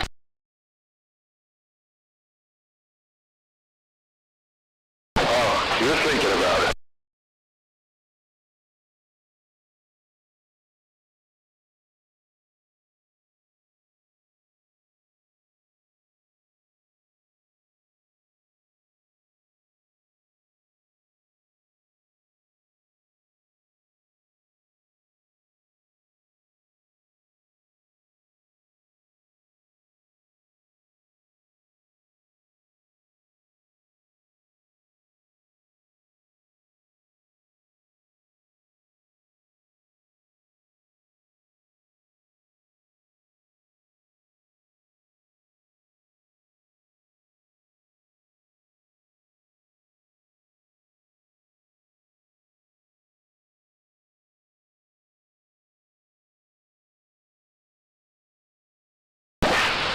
I don't want you not to be able to sleep tonight, Rat.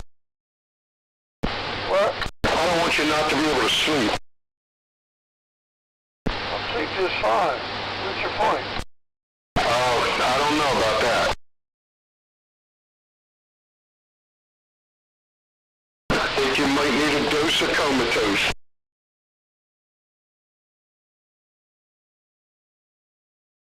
Catnap? Yeah.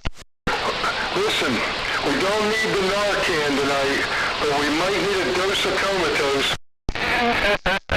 I tell you what, man. I'm gonna sleep like a baby. I've been having this damn headache for the last, I don't know, probably about a week now. I don't know if it's stress or low sugar, sodium, I don't know what it is. I just have dull headache. It's probably from lack of sleep. I tell you what, I'm feeling pretty damn good right now.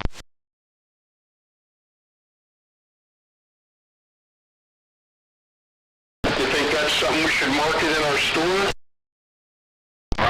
But, you know, that's just a big, very deep, very big topic. Like, so many different things are decreasing now that is becoming more prevalent, you know. Like, yeah, nobody's even taking Tylenol anymore, man. They're taking edibles.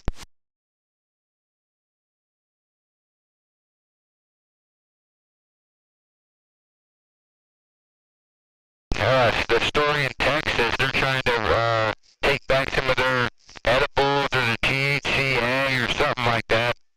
And the crime statistics for, I think it was Houston, one of the bad areas, Houston. I never knew that Houston was bad, but anyway, the crime crew, they go down. Damn cops were bored, so they brought back, cracking down on the weed guys. Well, you know why crime's down, right? Yeah, because everybody's eating McDonald's. Because they don't put nobody in jail no more for no matter what you do. The prosecutors let them right back out. You know, that is true, Tom.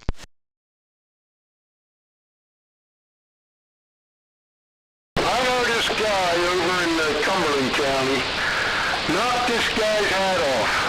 Pulled up to his truck, knocked his hat off, nearly knocked the guy silly. Nothing even happened to him.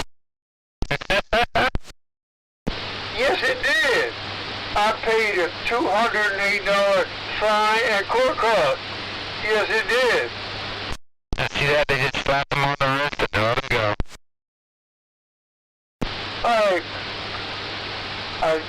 I knocked the guy's head off his head. Yes, I did. Didn't touch his flesh. Oh, man. I'm not ashamed of what I did. I did what I did. I paid the fine.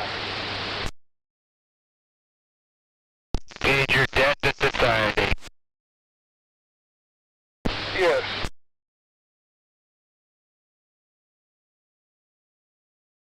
And look, by the way, Tom, just so you know, I said this way back when I told the first story about 5-6 years ago.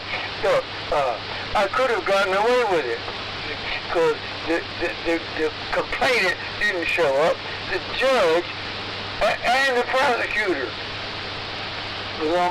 The prosecutor knocked it down from the original charge to the lowest possible charge. And went up before the judge, he questioned me, and I could have gotten away with it because he didn't show up. I pleaded guilty, and I said I did something I shouldn't have done, and I deserved to pay the price. So the judge sanctioned me with the minimum fine and cost that he could. No, you should have pled not guilty if they didn't show up. I should have, but I did something. Look, I'm not. I did something I shouldn't have done. I had no business knocking his hat off his head. Well, that's good then, Red, because that is kind of like a universal test, right? You were given an option with a clear, easy way out, but you chose to honor your integrity and yourself over what was easy. Pretty much. That's good though.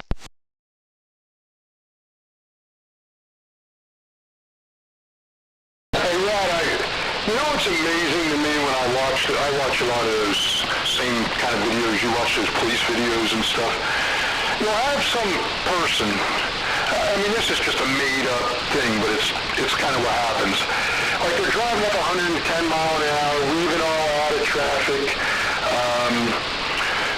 smash cars off the interstate, the whole police chase goes on for 2.5 hours through, 12 counties.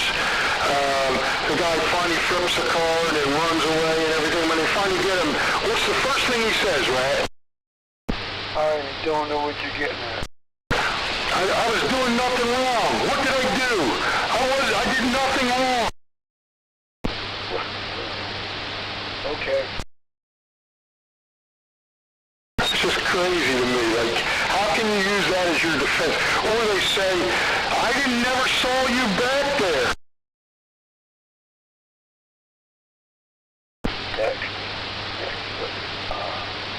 Don't go by those videos because they are stupid people. Even when they're caught, they don't realize it and won't admit it. That's strange. It takes a certain amount of level of ignorance to run from the police, knowing that the resources that they have at their disposal, upon when they get caught and their vehicles all screwed up from a pit maneuver and a spike strip, they don't just gain common sense after they were caught. Precisely. I couldn't have said it better myself. How about the ones that kidnapped that say they don't need a driver's license because they were just traveling? Yeah, I'm a sovereign citizen, man. Look, Tom, I don't know how many of you, those videos you watch, but the vast majority of those videos involving, what do you call them? Sovereign citizens. They end up getting fucked in the long run. Every one of them. Yeah, so why do they even try it? Because they're stupid. They believe something that is not true because they're stupid.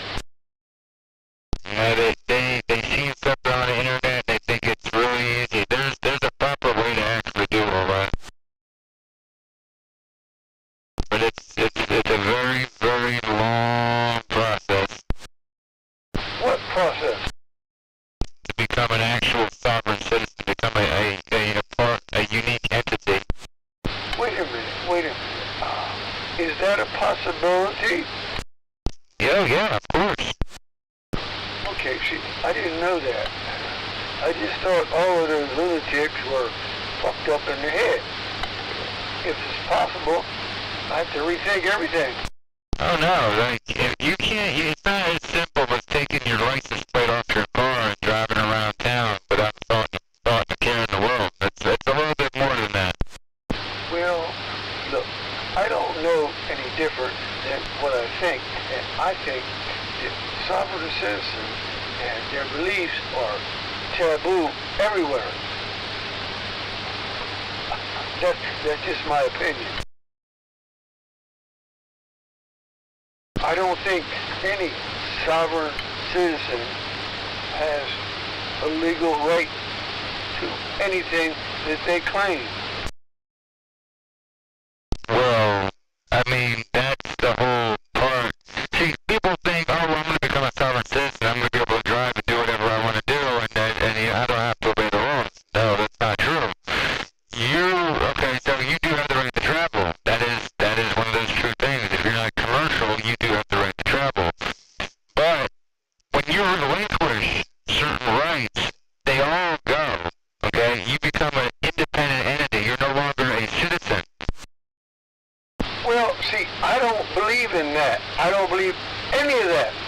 Because you state that you're not a citizen, you are. You were born here, you live here, you are a fucking citizen, no matter what you say. That's my point of view.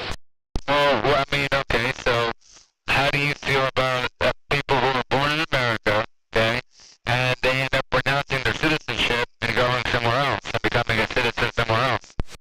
Man, that is a whole different ball of wax. Don't mix apples and oranges. But no, it's the same, because when you become a sovereign citizen, you're basically renouncing being an American citizen. You no longer can collect Social Security. You no longer can own a house on the market. You know, you're basically shit out of luck. Yeah, but you are still responsible for the laws. That doesn't exempt you from the laws. Or does it? Well, you can't break the law, but, okay, so we'll use the whole driving thing for an example, right? If you go about and do the right things and put the right things on your vehicle and things like that, and you're obeying the traffic laws, then there's no articulable right to pull that person over. You know what? I don't believe that. You may believe it. I don't. I just don't believe any of that shit. If you fuck up, you fuck up. There's no such thing as a sovereign citizen. In my mind, you have to adhere to the law of the land, no matter what your beliefs.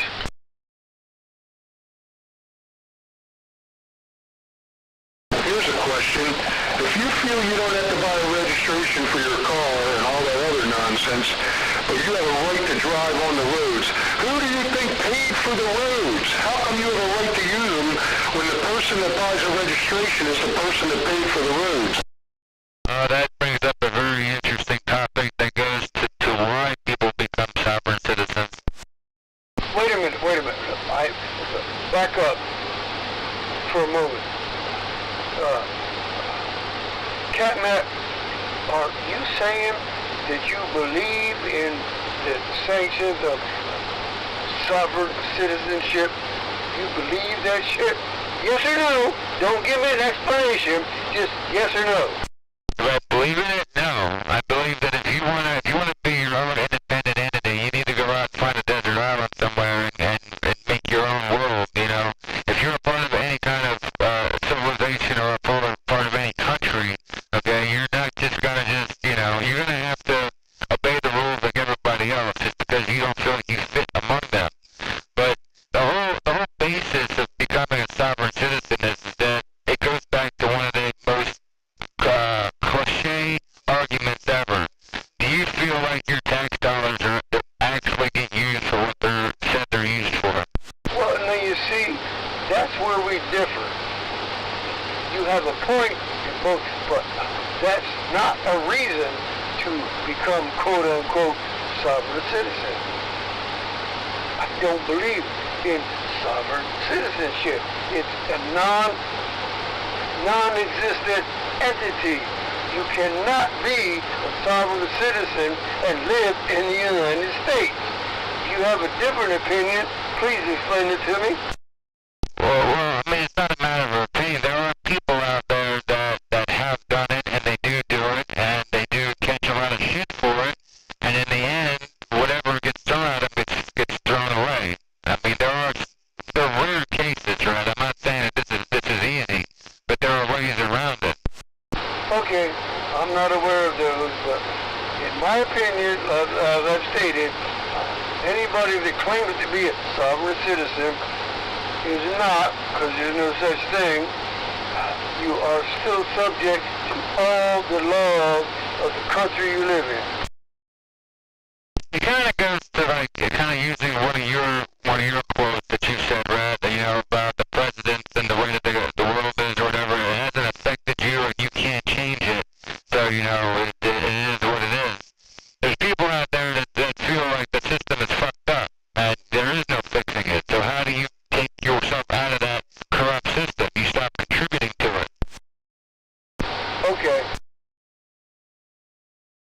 I'm just telling you what their ideologies are. Like, one of the most popular sovereign citizen spots is called Slap City. It's out in the fucking desert. I know all about Slap City. Watched many videos on that. I didn't connect it to the shit we're talking about.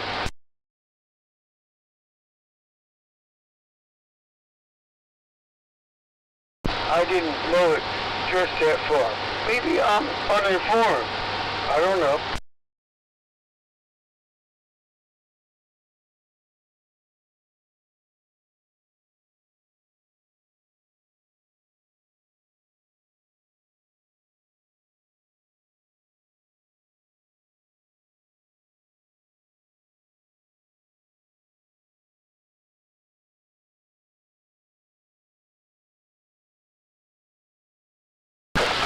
The Amish are close to that guy now.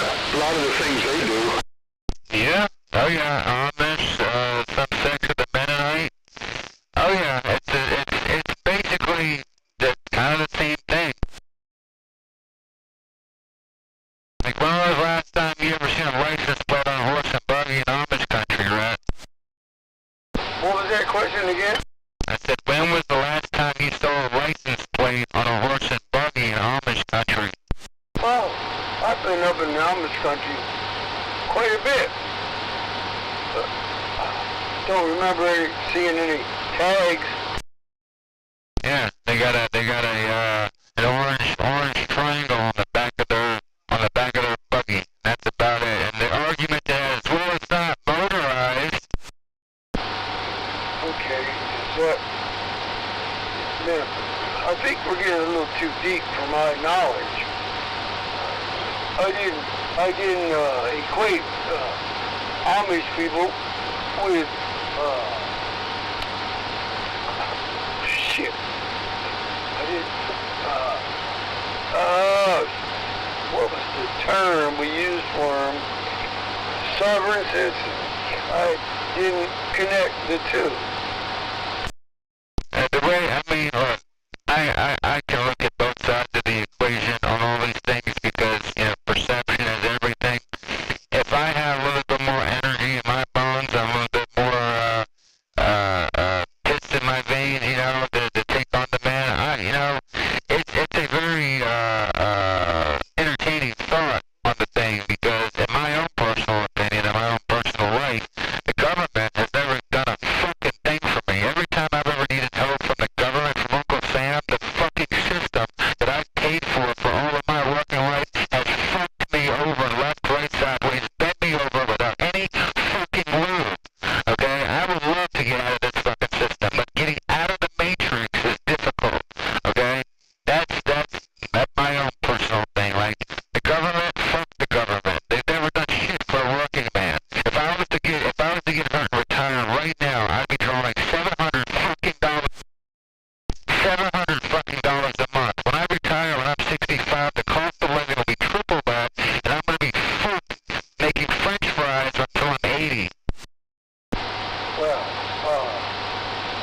understand.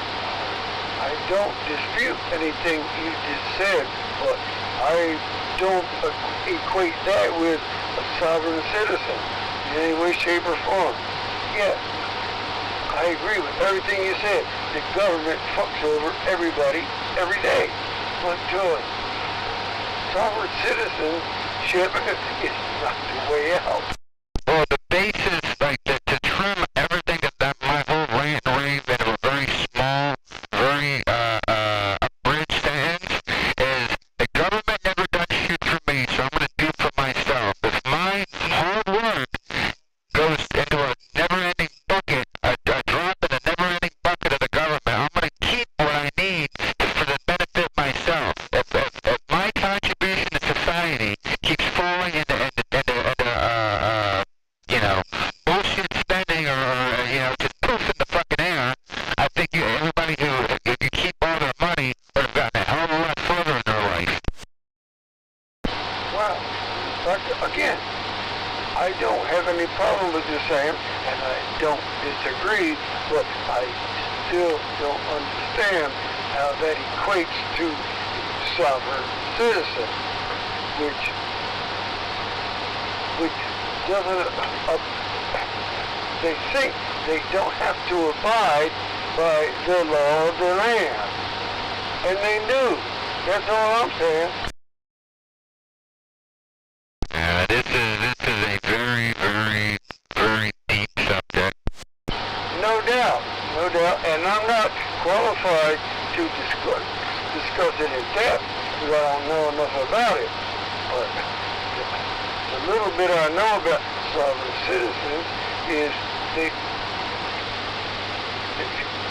they can't live in a normal society because they're not exempt. Like everybody else is not exempt, but they think they are.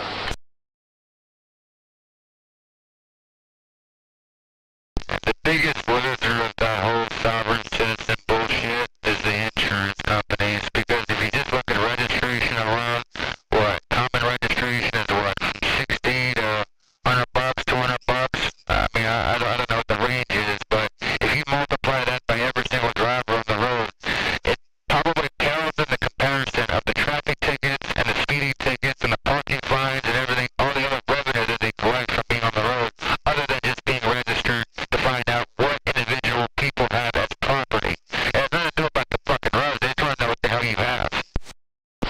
Well, how does that link up with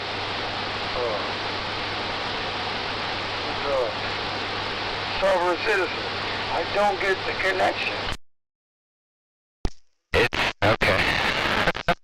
Alright. It's okay. If you never see any tangible gains from being a part of something, what do you want out of it? That's not the point. Whether you want out of it or not, you are a member of society. You have to follow society's rules. That's all I'm saying. No, I understand. And I agree with you too. Then why do sovereign citizens think they're exempt from the law that everybody else has to follow? That's my question. Well, I'm giving you all of the reasons. I mean, I'll give you another one. Okay, so laws were made by man, okay? Somebody voted, somebody had an idea, something that would make our lives better, right? It's all based off of men, okay? If you even go further back than that, okay, with land ownership, because that's not a part of sovereign citizenship, property taxes, right? Who did the government buy the land off of? Why do we have to pay to live here? We were born on this planet. Why do we have to pay to live here? Because everybody does. You do not own anything, Catnap. The government owns whatever you think you own. Stop paying the taxes on whatever you think you own, and you will not own it anymore. Okay. That makes no sense. I see all sides of the coin, right? I get your perspective, okay? But look, even though it sounds like I'm defending, becoming an entity or whatever, I'm really not. But this is okay. I'll give you another example, okay? Let's say you own your house, okay? You own your house for 50, 60 years, right? On your 80th, 70th, whatever year, right? You can't make your property tax of, let's say, $1,000. Your taxes, you can't pay your taxes, right? They rip your house away from it that you've lived in for 80 fucking years because you couldn't pay $1,000, okay? Your property tax that paid for your property, paid for your house, your everything, 1,000 times over, but they yank it from you because you missed one fucking payment. Man, Catnap, chill, brother. Look, that's what I said in the beginning. That has nothing to do with the people we're talking about. That's in life in general. I'm chill, man. I promise you. But when you go about doing this whole process, these are things that you no longer have to worry about, unless this little caveat of eminent domain goes on, because you're not a separate country, okay? You can still have your shit invaded on. Holy shit. I think this conversation is getting way too deep for my knowledge.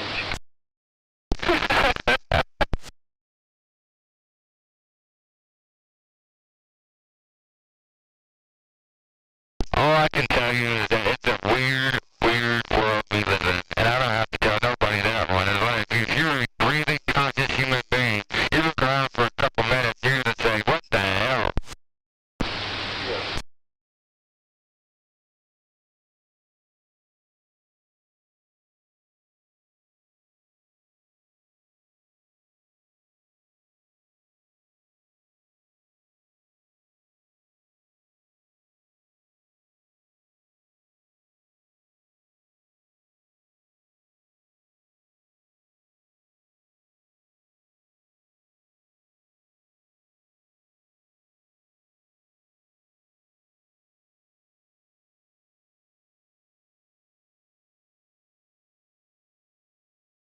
Sitting here laughing at myself that damn movie, God, National Lampoon Christmas Vacation, when his boss screwed him over and he's sitting in there and he's drinking from the moose head with the eggnog and he's going on his rant and rave, hey, gutless, spineless, jellyfish of a yada yada yada. Holy shit, where's the aspirin?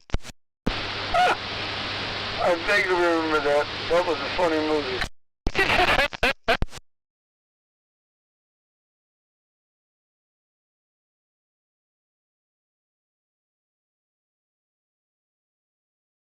Well, I have to step outside, take a whiff, and grab a beer. But I'll be back. Because the funnel's right there. You know he's not going anywhere. Holy shit, that was a triple. I just said grab me one when you come back. Hold one. And I said he's lying because he's going to use the funnel. He ain't going nowhere. Oh yeah.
Alright, I'm back. 410.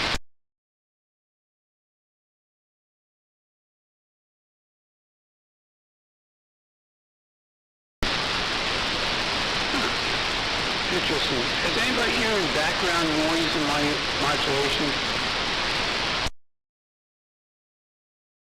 I don't. Sounds like maybe sounds like road noise almost, like an air conditioner or something. Okay. Alright, just wondering. I got my, I do have my air conditioner on. It's way across the room, so my microphone's picking it up. Yeah, but it's so faint. Okay, Roger. I was seeing it on my modulation meter, but I'm sure it's not taking me out.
Would you marry me anyway? Would you have my baby? How about that, right? That was a pretty good serenade, right?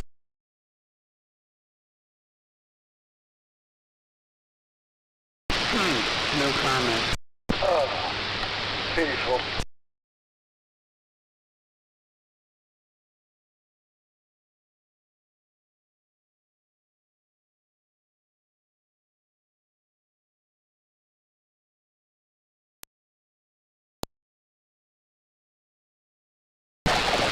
Why was it pitiful? I did my best.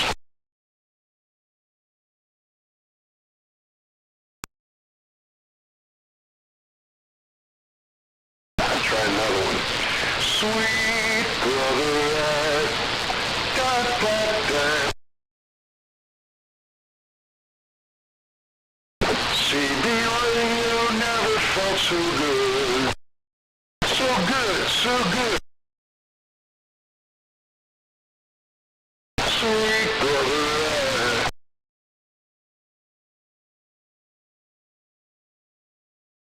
No? Not good either? Tough room. Or should I say tough frequency?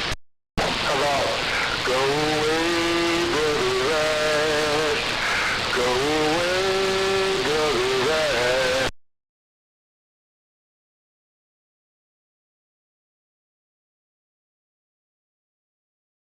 You're much too young to be involved with me.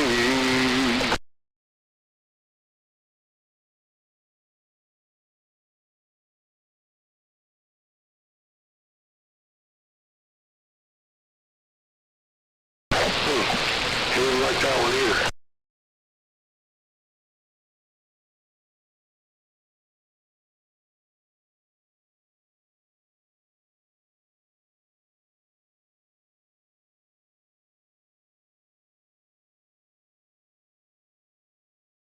It's so early to stop trying Pegasus when you can't, you know. I know what you mean.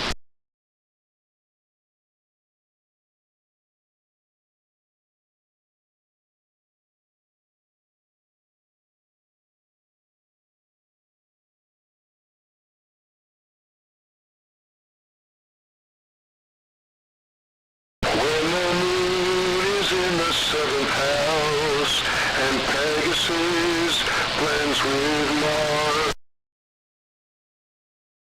and peace will guide our planet.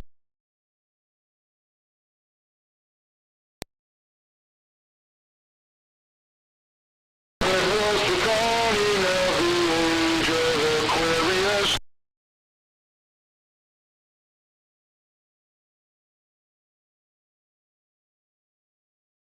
He did that song. Fifth dimension. Yeah.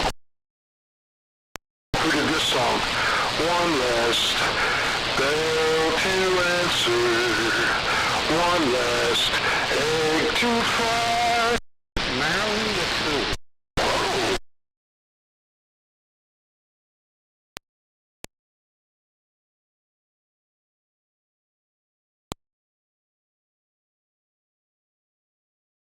I'm leaving on the midnight train to Georgia.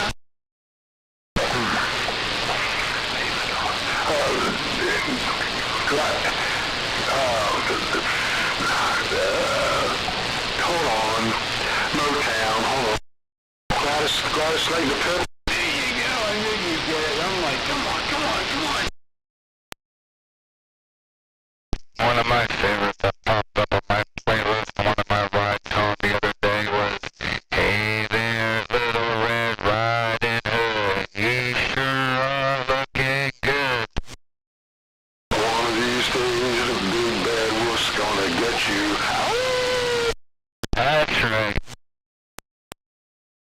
Well, that's not exactly the word, Tom. Well, go ahead, Rat. You give us your version. Nope, no need. I know the words. Don't have to prove it.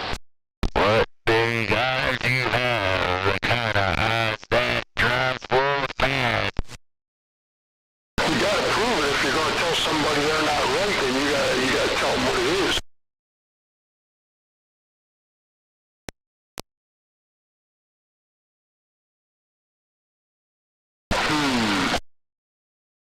Pegasus, you betting on him or not? Nah. Me neither. I think he's full of bullshit.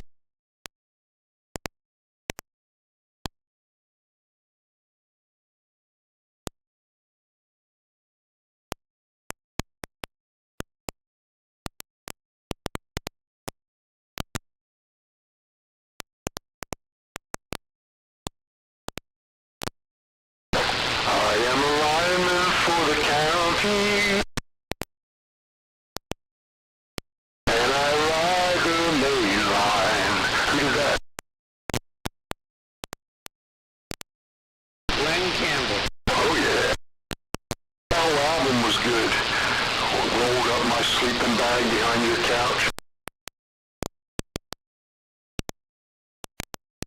So that was one of my first tapes I ever had as a kid, and I had it on, was it called 4-track? It wasn't 8-track, it was some kind of smaller thing. It might have been 16-track. It was 4-track or 16-track. I never heard, personally, I mean, I'm not telling you you're a liar, but I've never heard of a 4-track. I've heard of 8-track, cassette, and that's it. But there might have been a 4-track. The first cassette player was 4-track.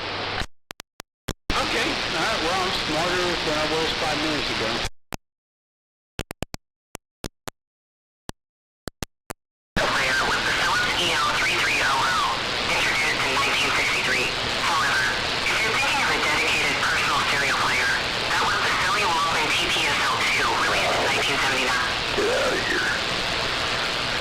Phillips, that's what I had, that Phillips thing. They didn't give me too much information, but I'm pretty sure it was a 4-track. The first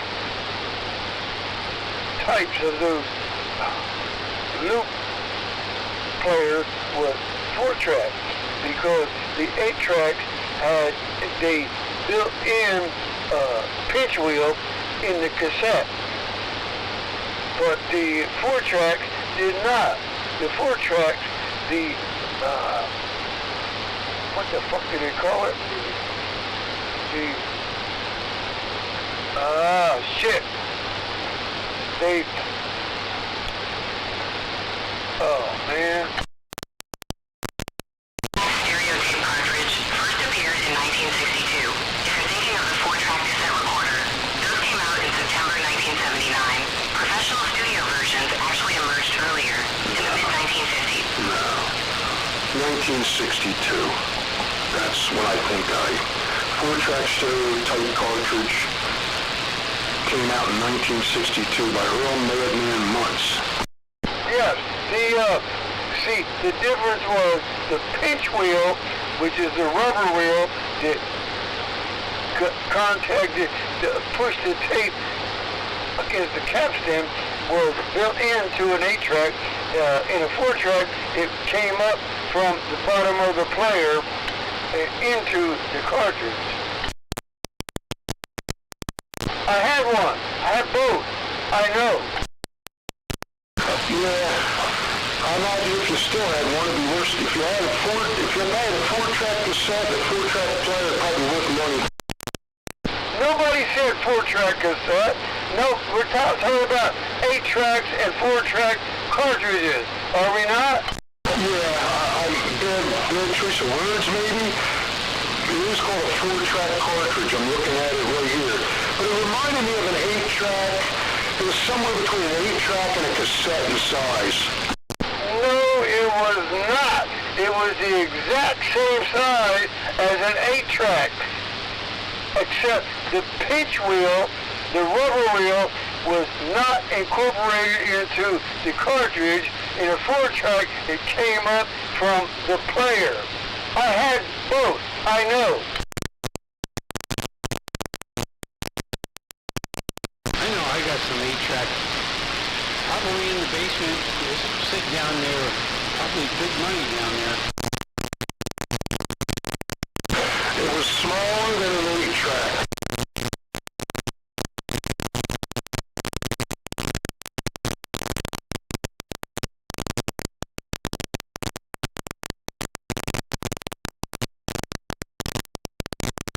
It was the predecessor to the 8-track cartridge, and it was smaller.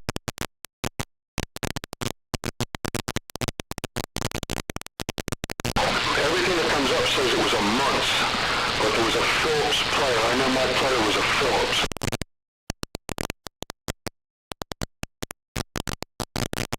Okay, this guy says it was not a cassette, but a cartridge, similar to an 8-track, but much smaller. The pinch wheel roller was in the machine, better sounding than an 8-track.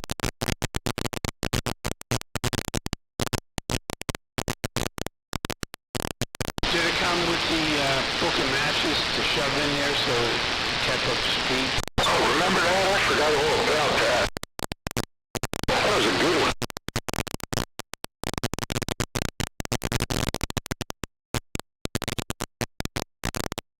Well, anyway, my 4-track was Glenn Campbell. I remember that.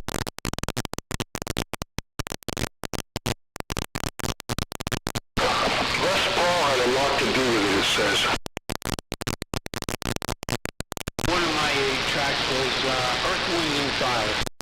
The last ones making 4-track was Columbia, and they dropped them in 1970.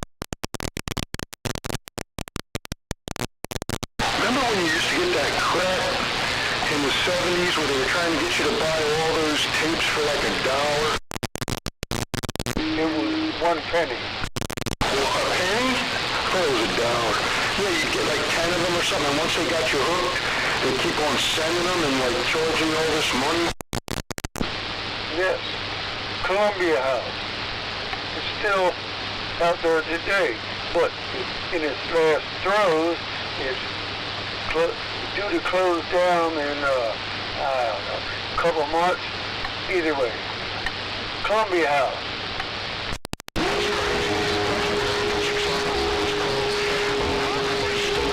Existence, I mean, what would they be selling? That was a double for the most part. Go ahead, John. I said it's crazy that he remembered it was called Columbia House, but I'm wondering how could they still be in business? Like, what would they be selling? Listen, I just watched a video on it a few days ago. It's not what it used to be. It exists in name only. They sell DVDs. They sell them. They only have a few. They're on their way out. On their website, they have. After such and such a date, we will not be accepting orders for new DVDs. So, yeah, but that's what it was called back in the day, and this is the last breath of it.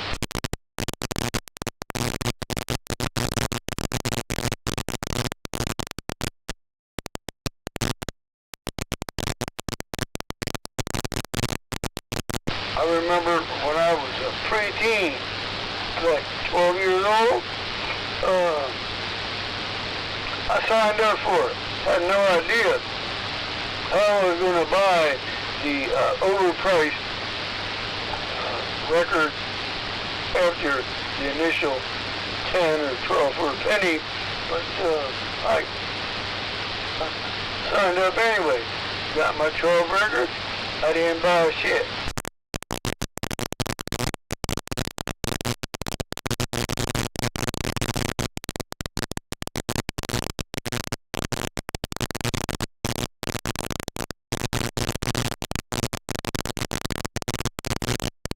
Must have been what they preyed on the kids, because your story's the same as mine. I kept having to send them back. My mom was yelling at me, and I was like, sending them back. I finally got to the point where like the postmaster was mad at me because I was telling him, I don't want those, I don't want to accept it, and all he was mad at me.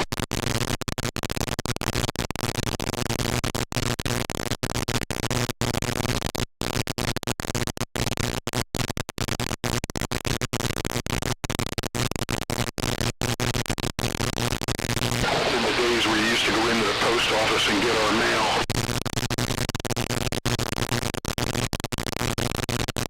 Still can if you rent a post office box.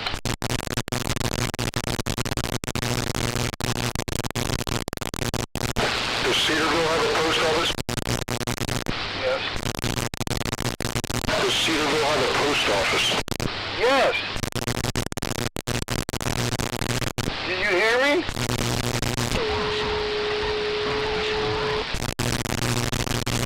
What in the fuck? Yes, we have a post office. What? Suck it. Thank you.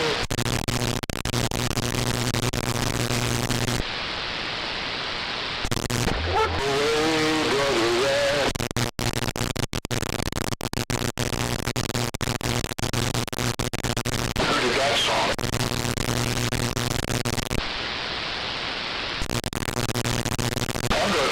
Donny Osmond, but I'm not sure he was the original.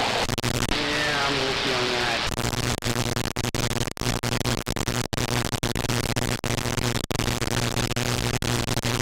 And I don't think he said Brother Rat. I could be wrong about that.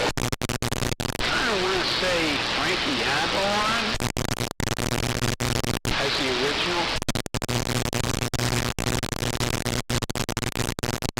I don't think anybody would fault you because that sounds good enough to be true.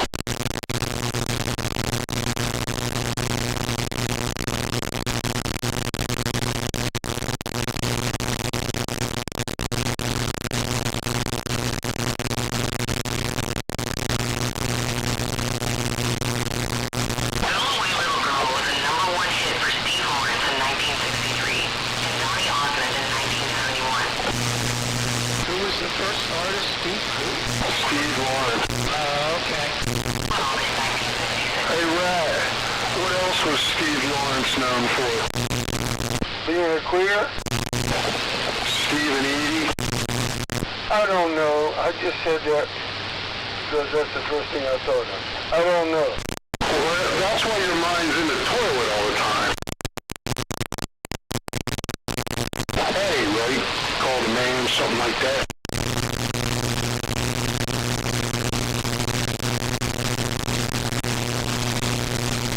Let's discuss that for a while.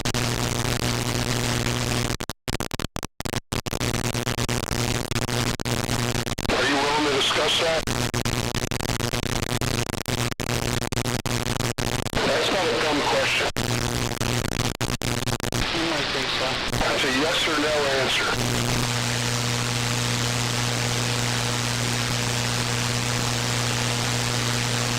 Oh, yes, that's a yes or no answer. Yeah, absolutely.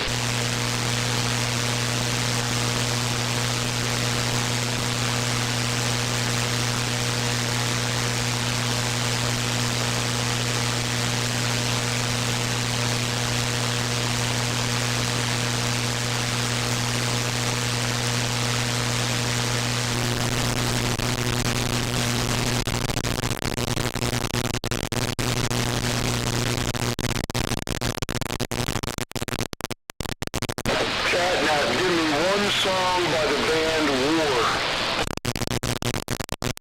The band War? Yep, W-A-R. Low Rider. Yeah, that's where I was going.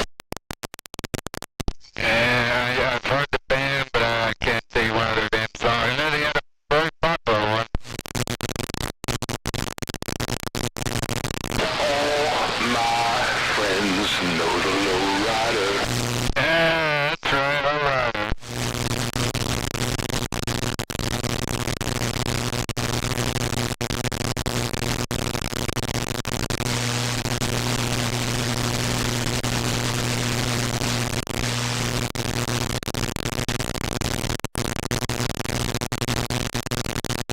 How about the Black Eyed Peas? You got me there. Yeah, I know some of their stuff if I hear it. I know it's them, but I couldn't tell you what the name of the songs are. They actually got some pretty good, like, get your knee moving a little bit, you know what I mean? It's got some good sound to it.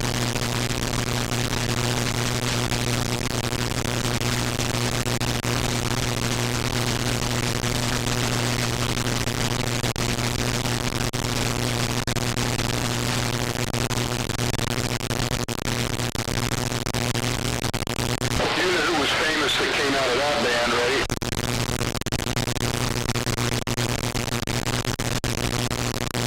Got me.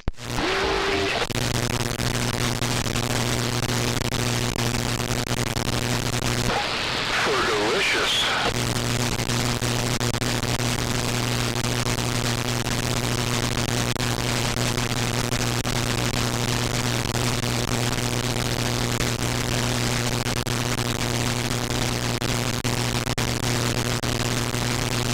Come on, Cottonmouth, you knew Fergie is.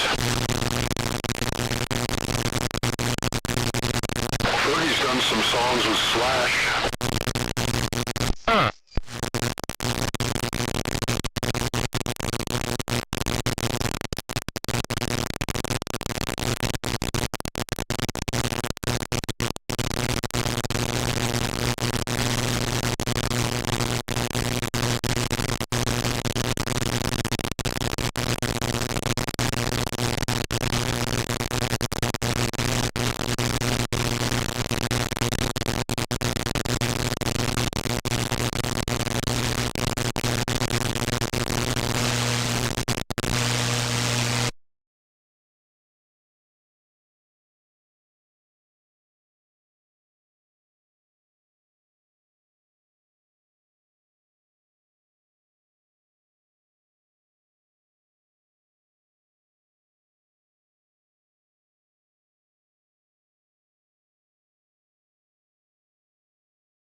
Now, aren't you a big fan of Cher? Is it Slayer? Cher. Oh yeah, I love Cher. What's your favorite song? Oh, you know, it's Do You Believe? 100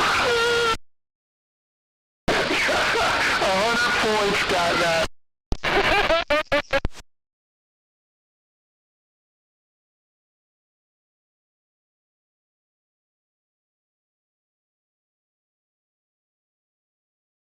Who did Apache jump on it, jump on it?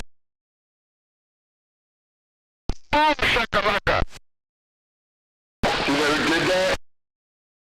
Who? I'm trying to think what they were called. I always want to call them the Village People, but they're not.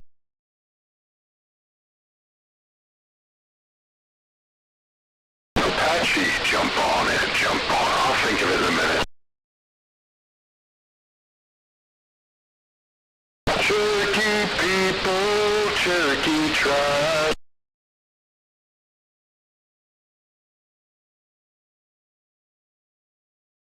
That got me thinking of another song. I gotta look it up. It's one of them like real wanky fucking songs.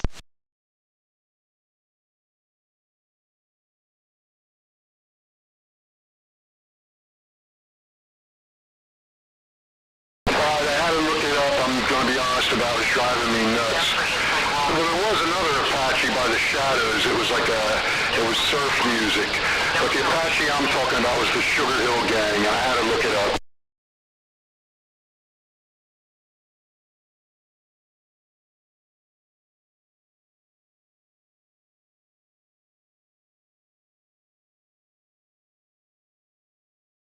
Jack, you remember the 1960s song Apache by the Shadows?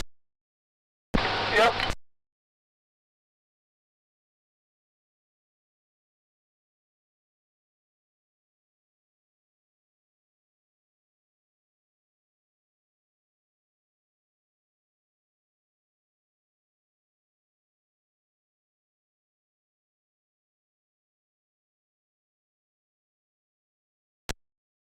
Yeah, when he said Apache Indian, boom shakalaka.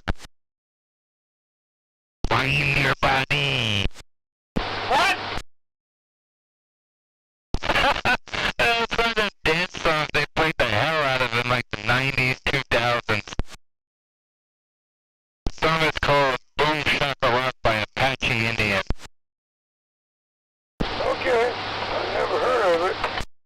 Oh, I'm sure you have, Rob. Well, maybe I just don't know it. Chicka-boom, don't you just love her? Daddy Dewdrop. Oh.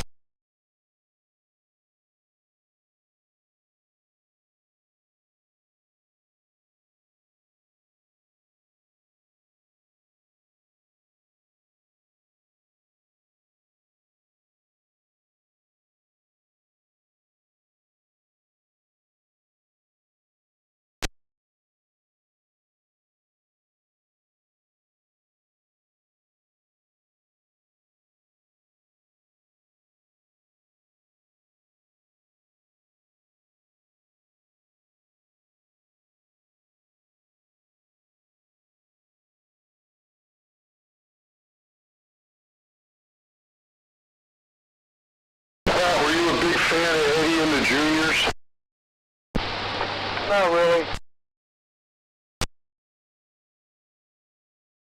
I knew of them. They had a couple good songs, but not a fan. You know who played them? Yes. Shit. Something that Beaver Brown Band. Jerry Blabbett. No.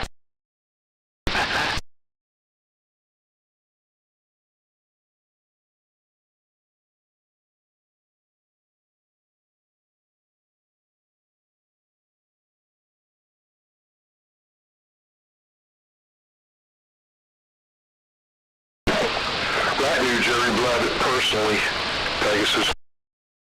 I know this. Oh, you've heard the story? Oh, yeah. Never gets old, though. I like hearing it.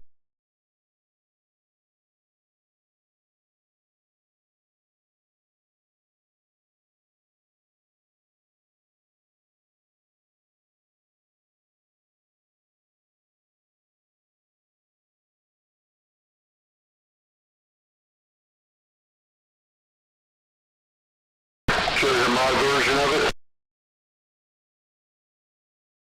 Go ahead.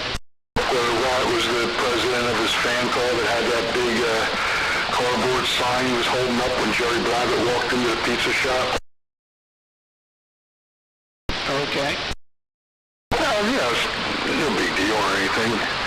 That plays it down a little bit, because, it was when he was younger.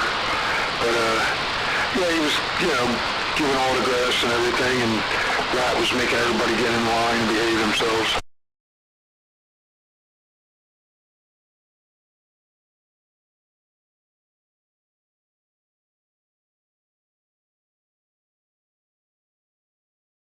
You never made Rat, right? Who? Oh, come on. You. Thank you. Give credit where credit's due. I appreciate it. And you got a couple claims to fame in life, and that's one of mine.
I can't believe we didn't have a bigger crowd tonight. Yeah, a little disappointed. Well, I think they start to tune in and then Rat ain't in here, so they don't bother, because everybody changes their life, so they can be in here, and then they get disappointed.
The weirdest thing the other day, there was a guy who was parked on the corner of 610 and 50, and he had a lawn chair set up, and he was, I don't know what he was doing. He was looking at traffic patterns or timing things. I don't know.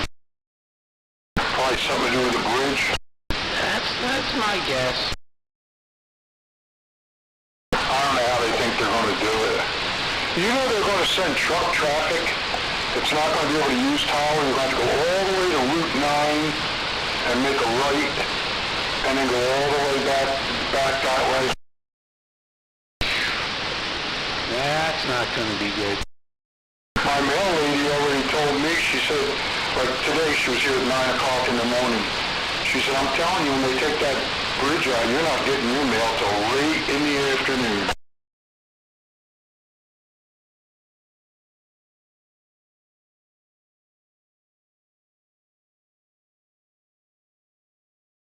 It would be something.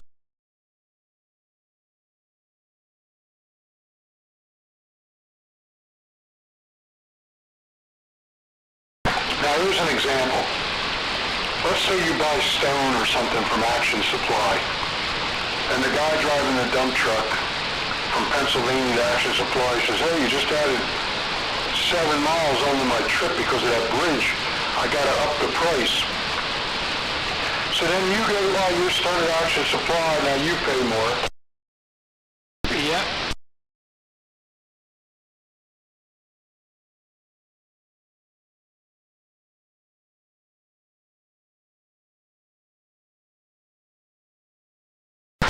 That guy that drives the big truck, you just put a couple gallons extra on him because he's getting like 3 miles to the gallon.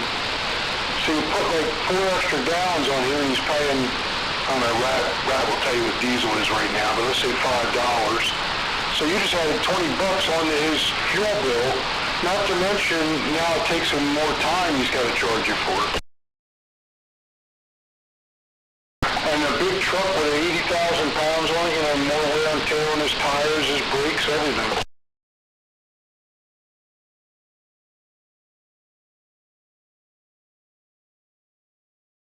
Yeah, I can't imagine that Tyler Road residents are going to love having all that traffic going past their house. Tyler Road's bad right now. It's really bad. My wife walks and rides her bike out there, and she wears an orange vest and everything. It's crazy. Because, I walk with her out there too, and the cars go by you 55, 60 miles an hour on that little road. You know where most of them are going? Yep. That gym. You know that gym that's right next to Frog Hollow? Yep. The women going to that gym on their cell phone, just flying.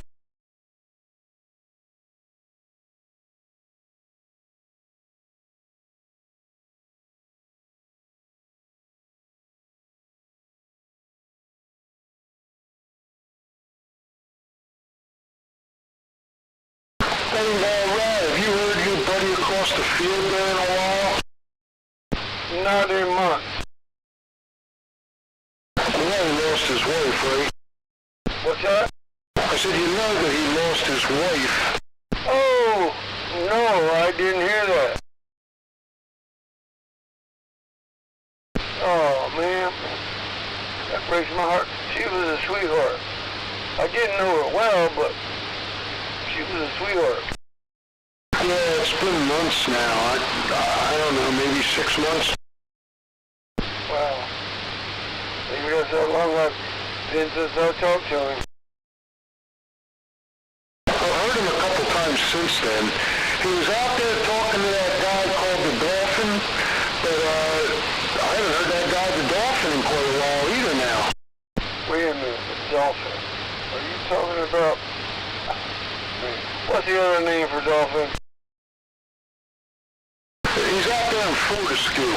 Yes, it wasn't Dolphin, it's, fuck, I don't know what it is, but it ain't Dolphin. Flipper. Yes! Do they get dolphins all the way up in Fortescue? Look, I have no idea. So I can't answer that. All I know is his name was Flipper.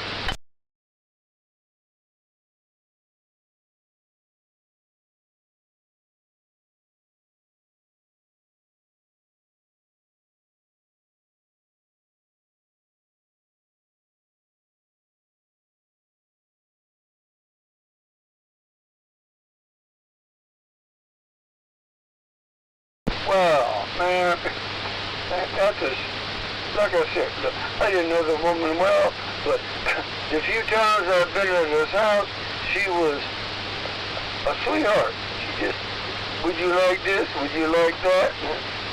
Yeah, man.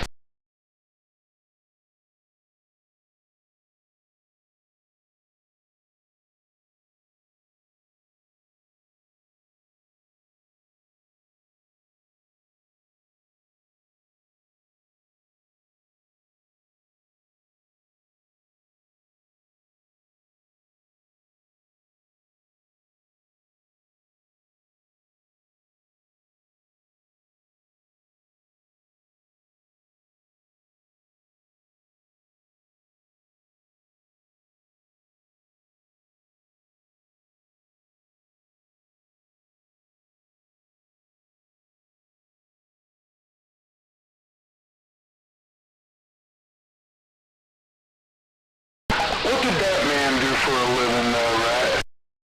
I really don't know.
Close up the shop, gonna go get my shower. Gonna wish you guys a good evening, and wish you guys a good rest of your week, and I'll catch you next time when I catch you. All right, TJ, 73s to you. Have a good day tomorrow. rest of the week. I'm going to do the same. Brother Rat, 73s. Catnap, 73s to you as well. Later, guys. Tom, go wash your nasty ass. Catch you next time. Thank you, sis. Always a pleasure, my friend. Catch you next time.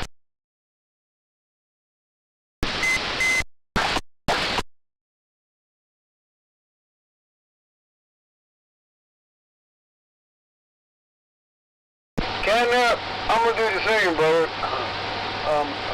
Fading quick.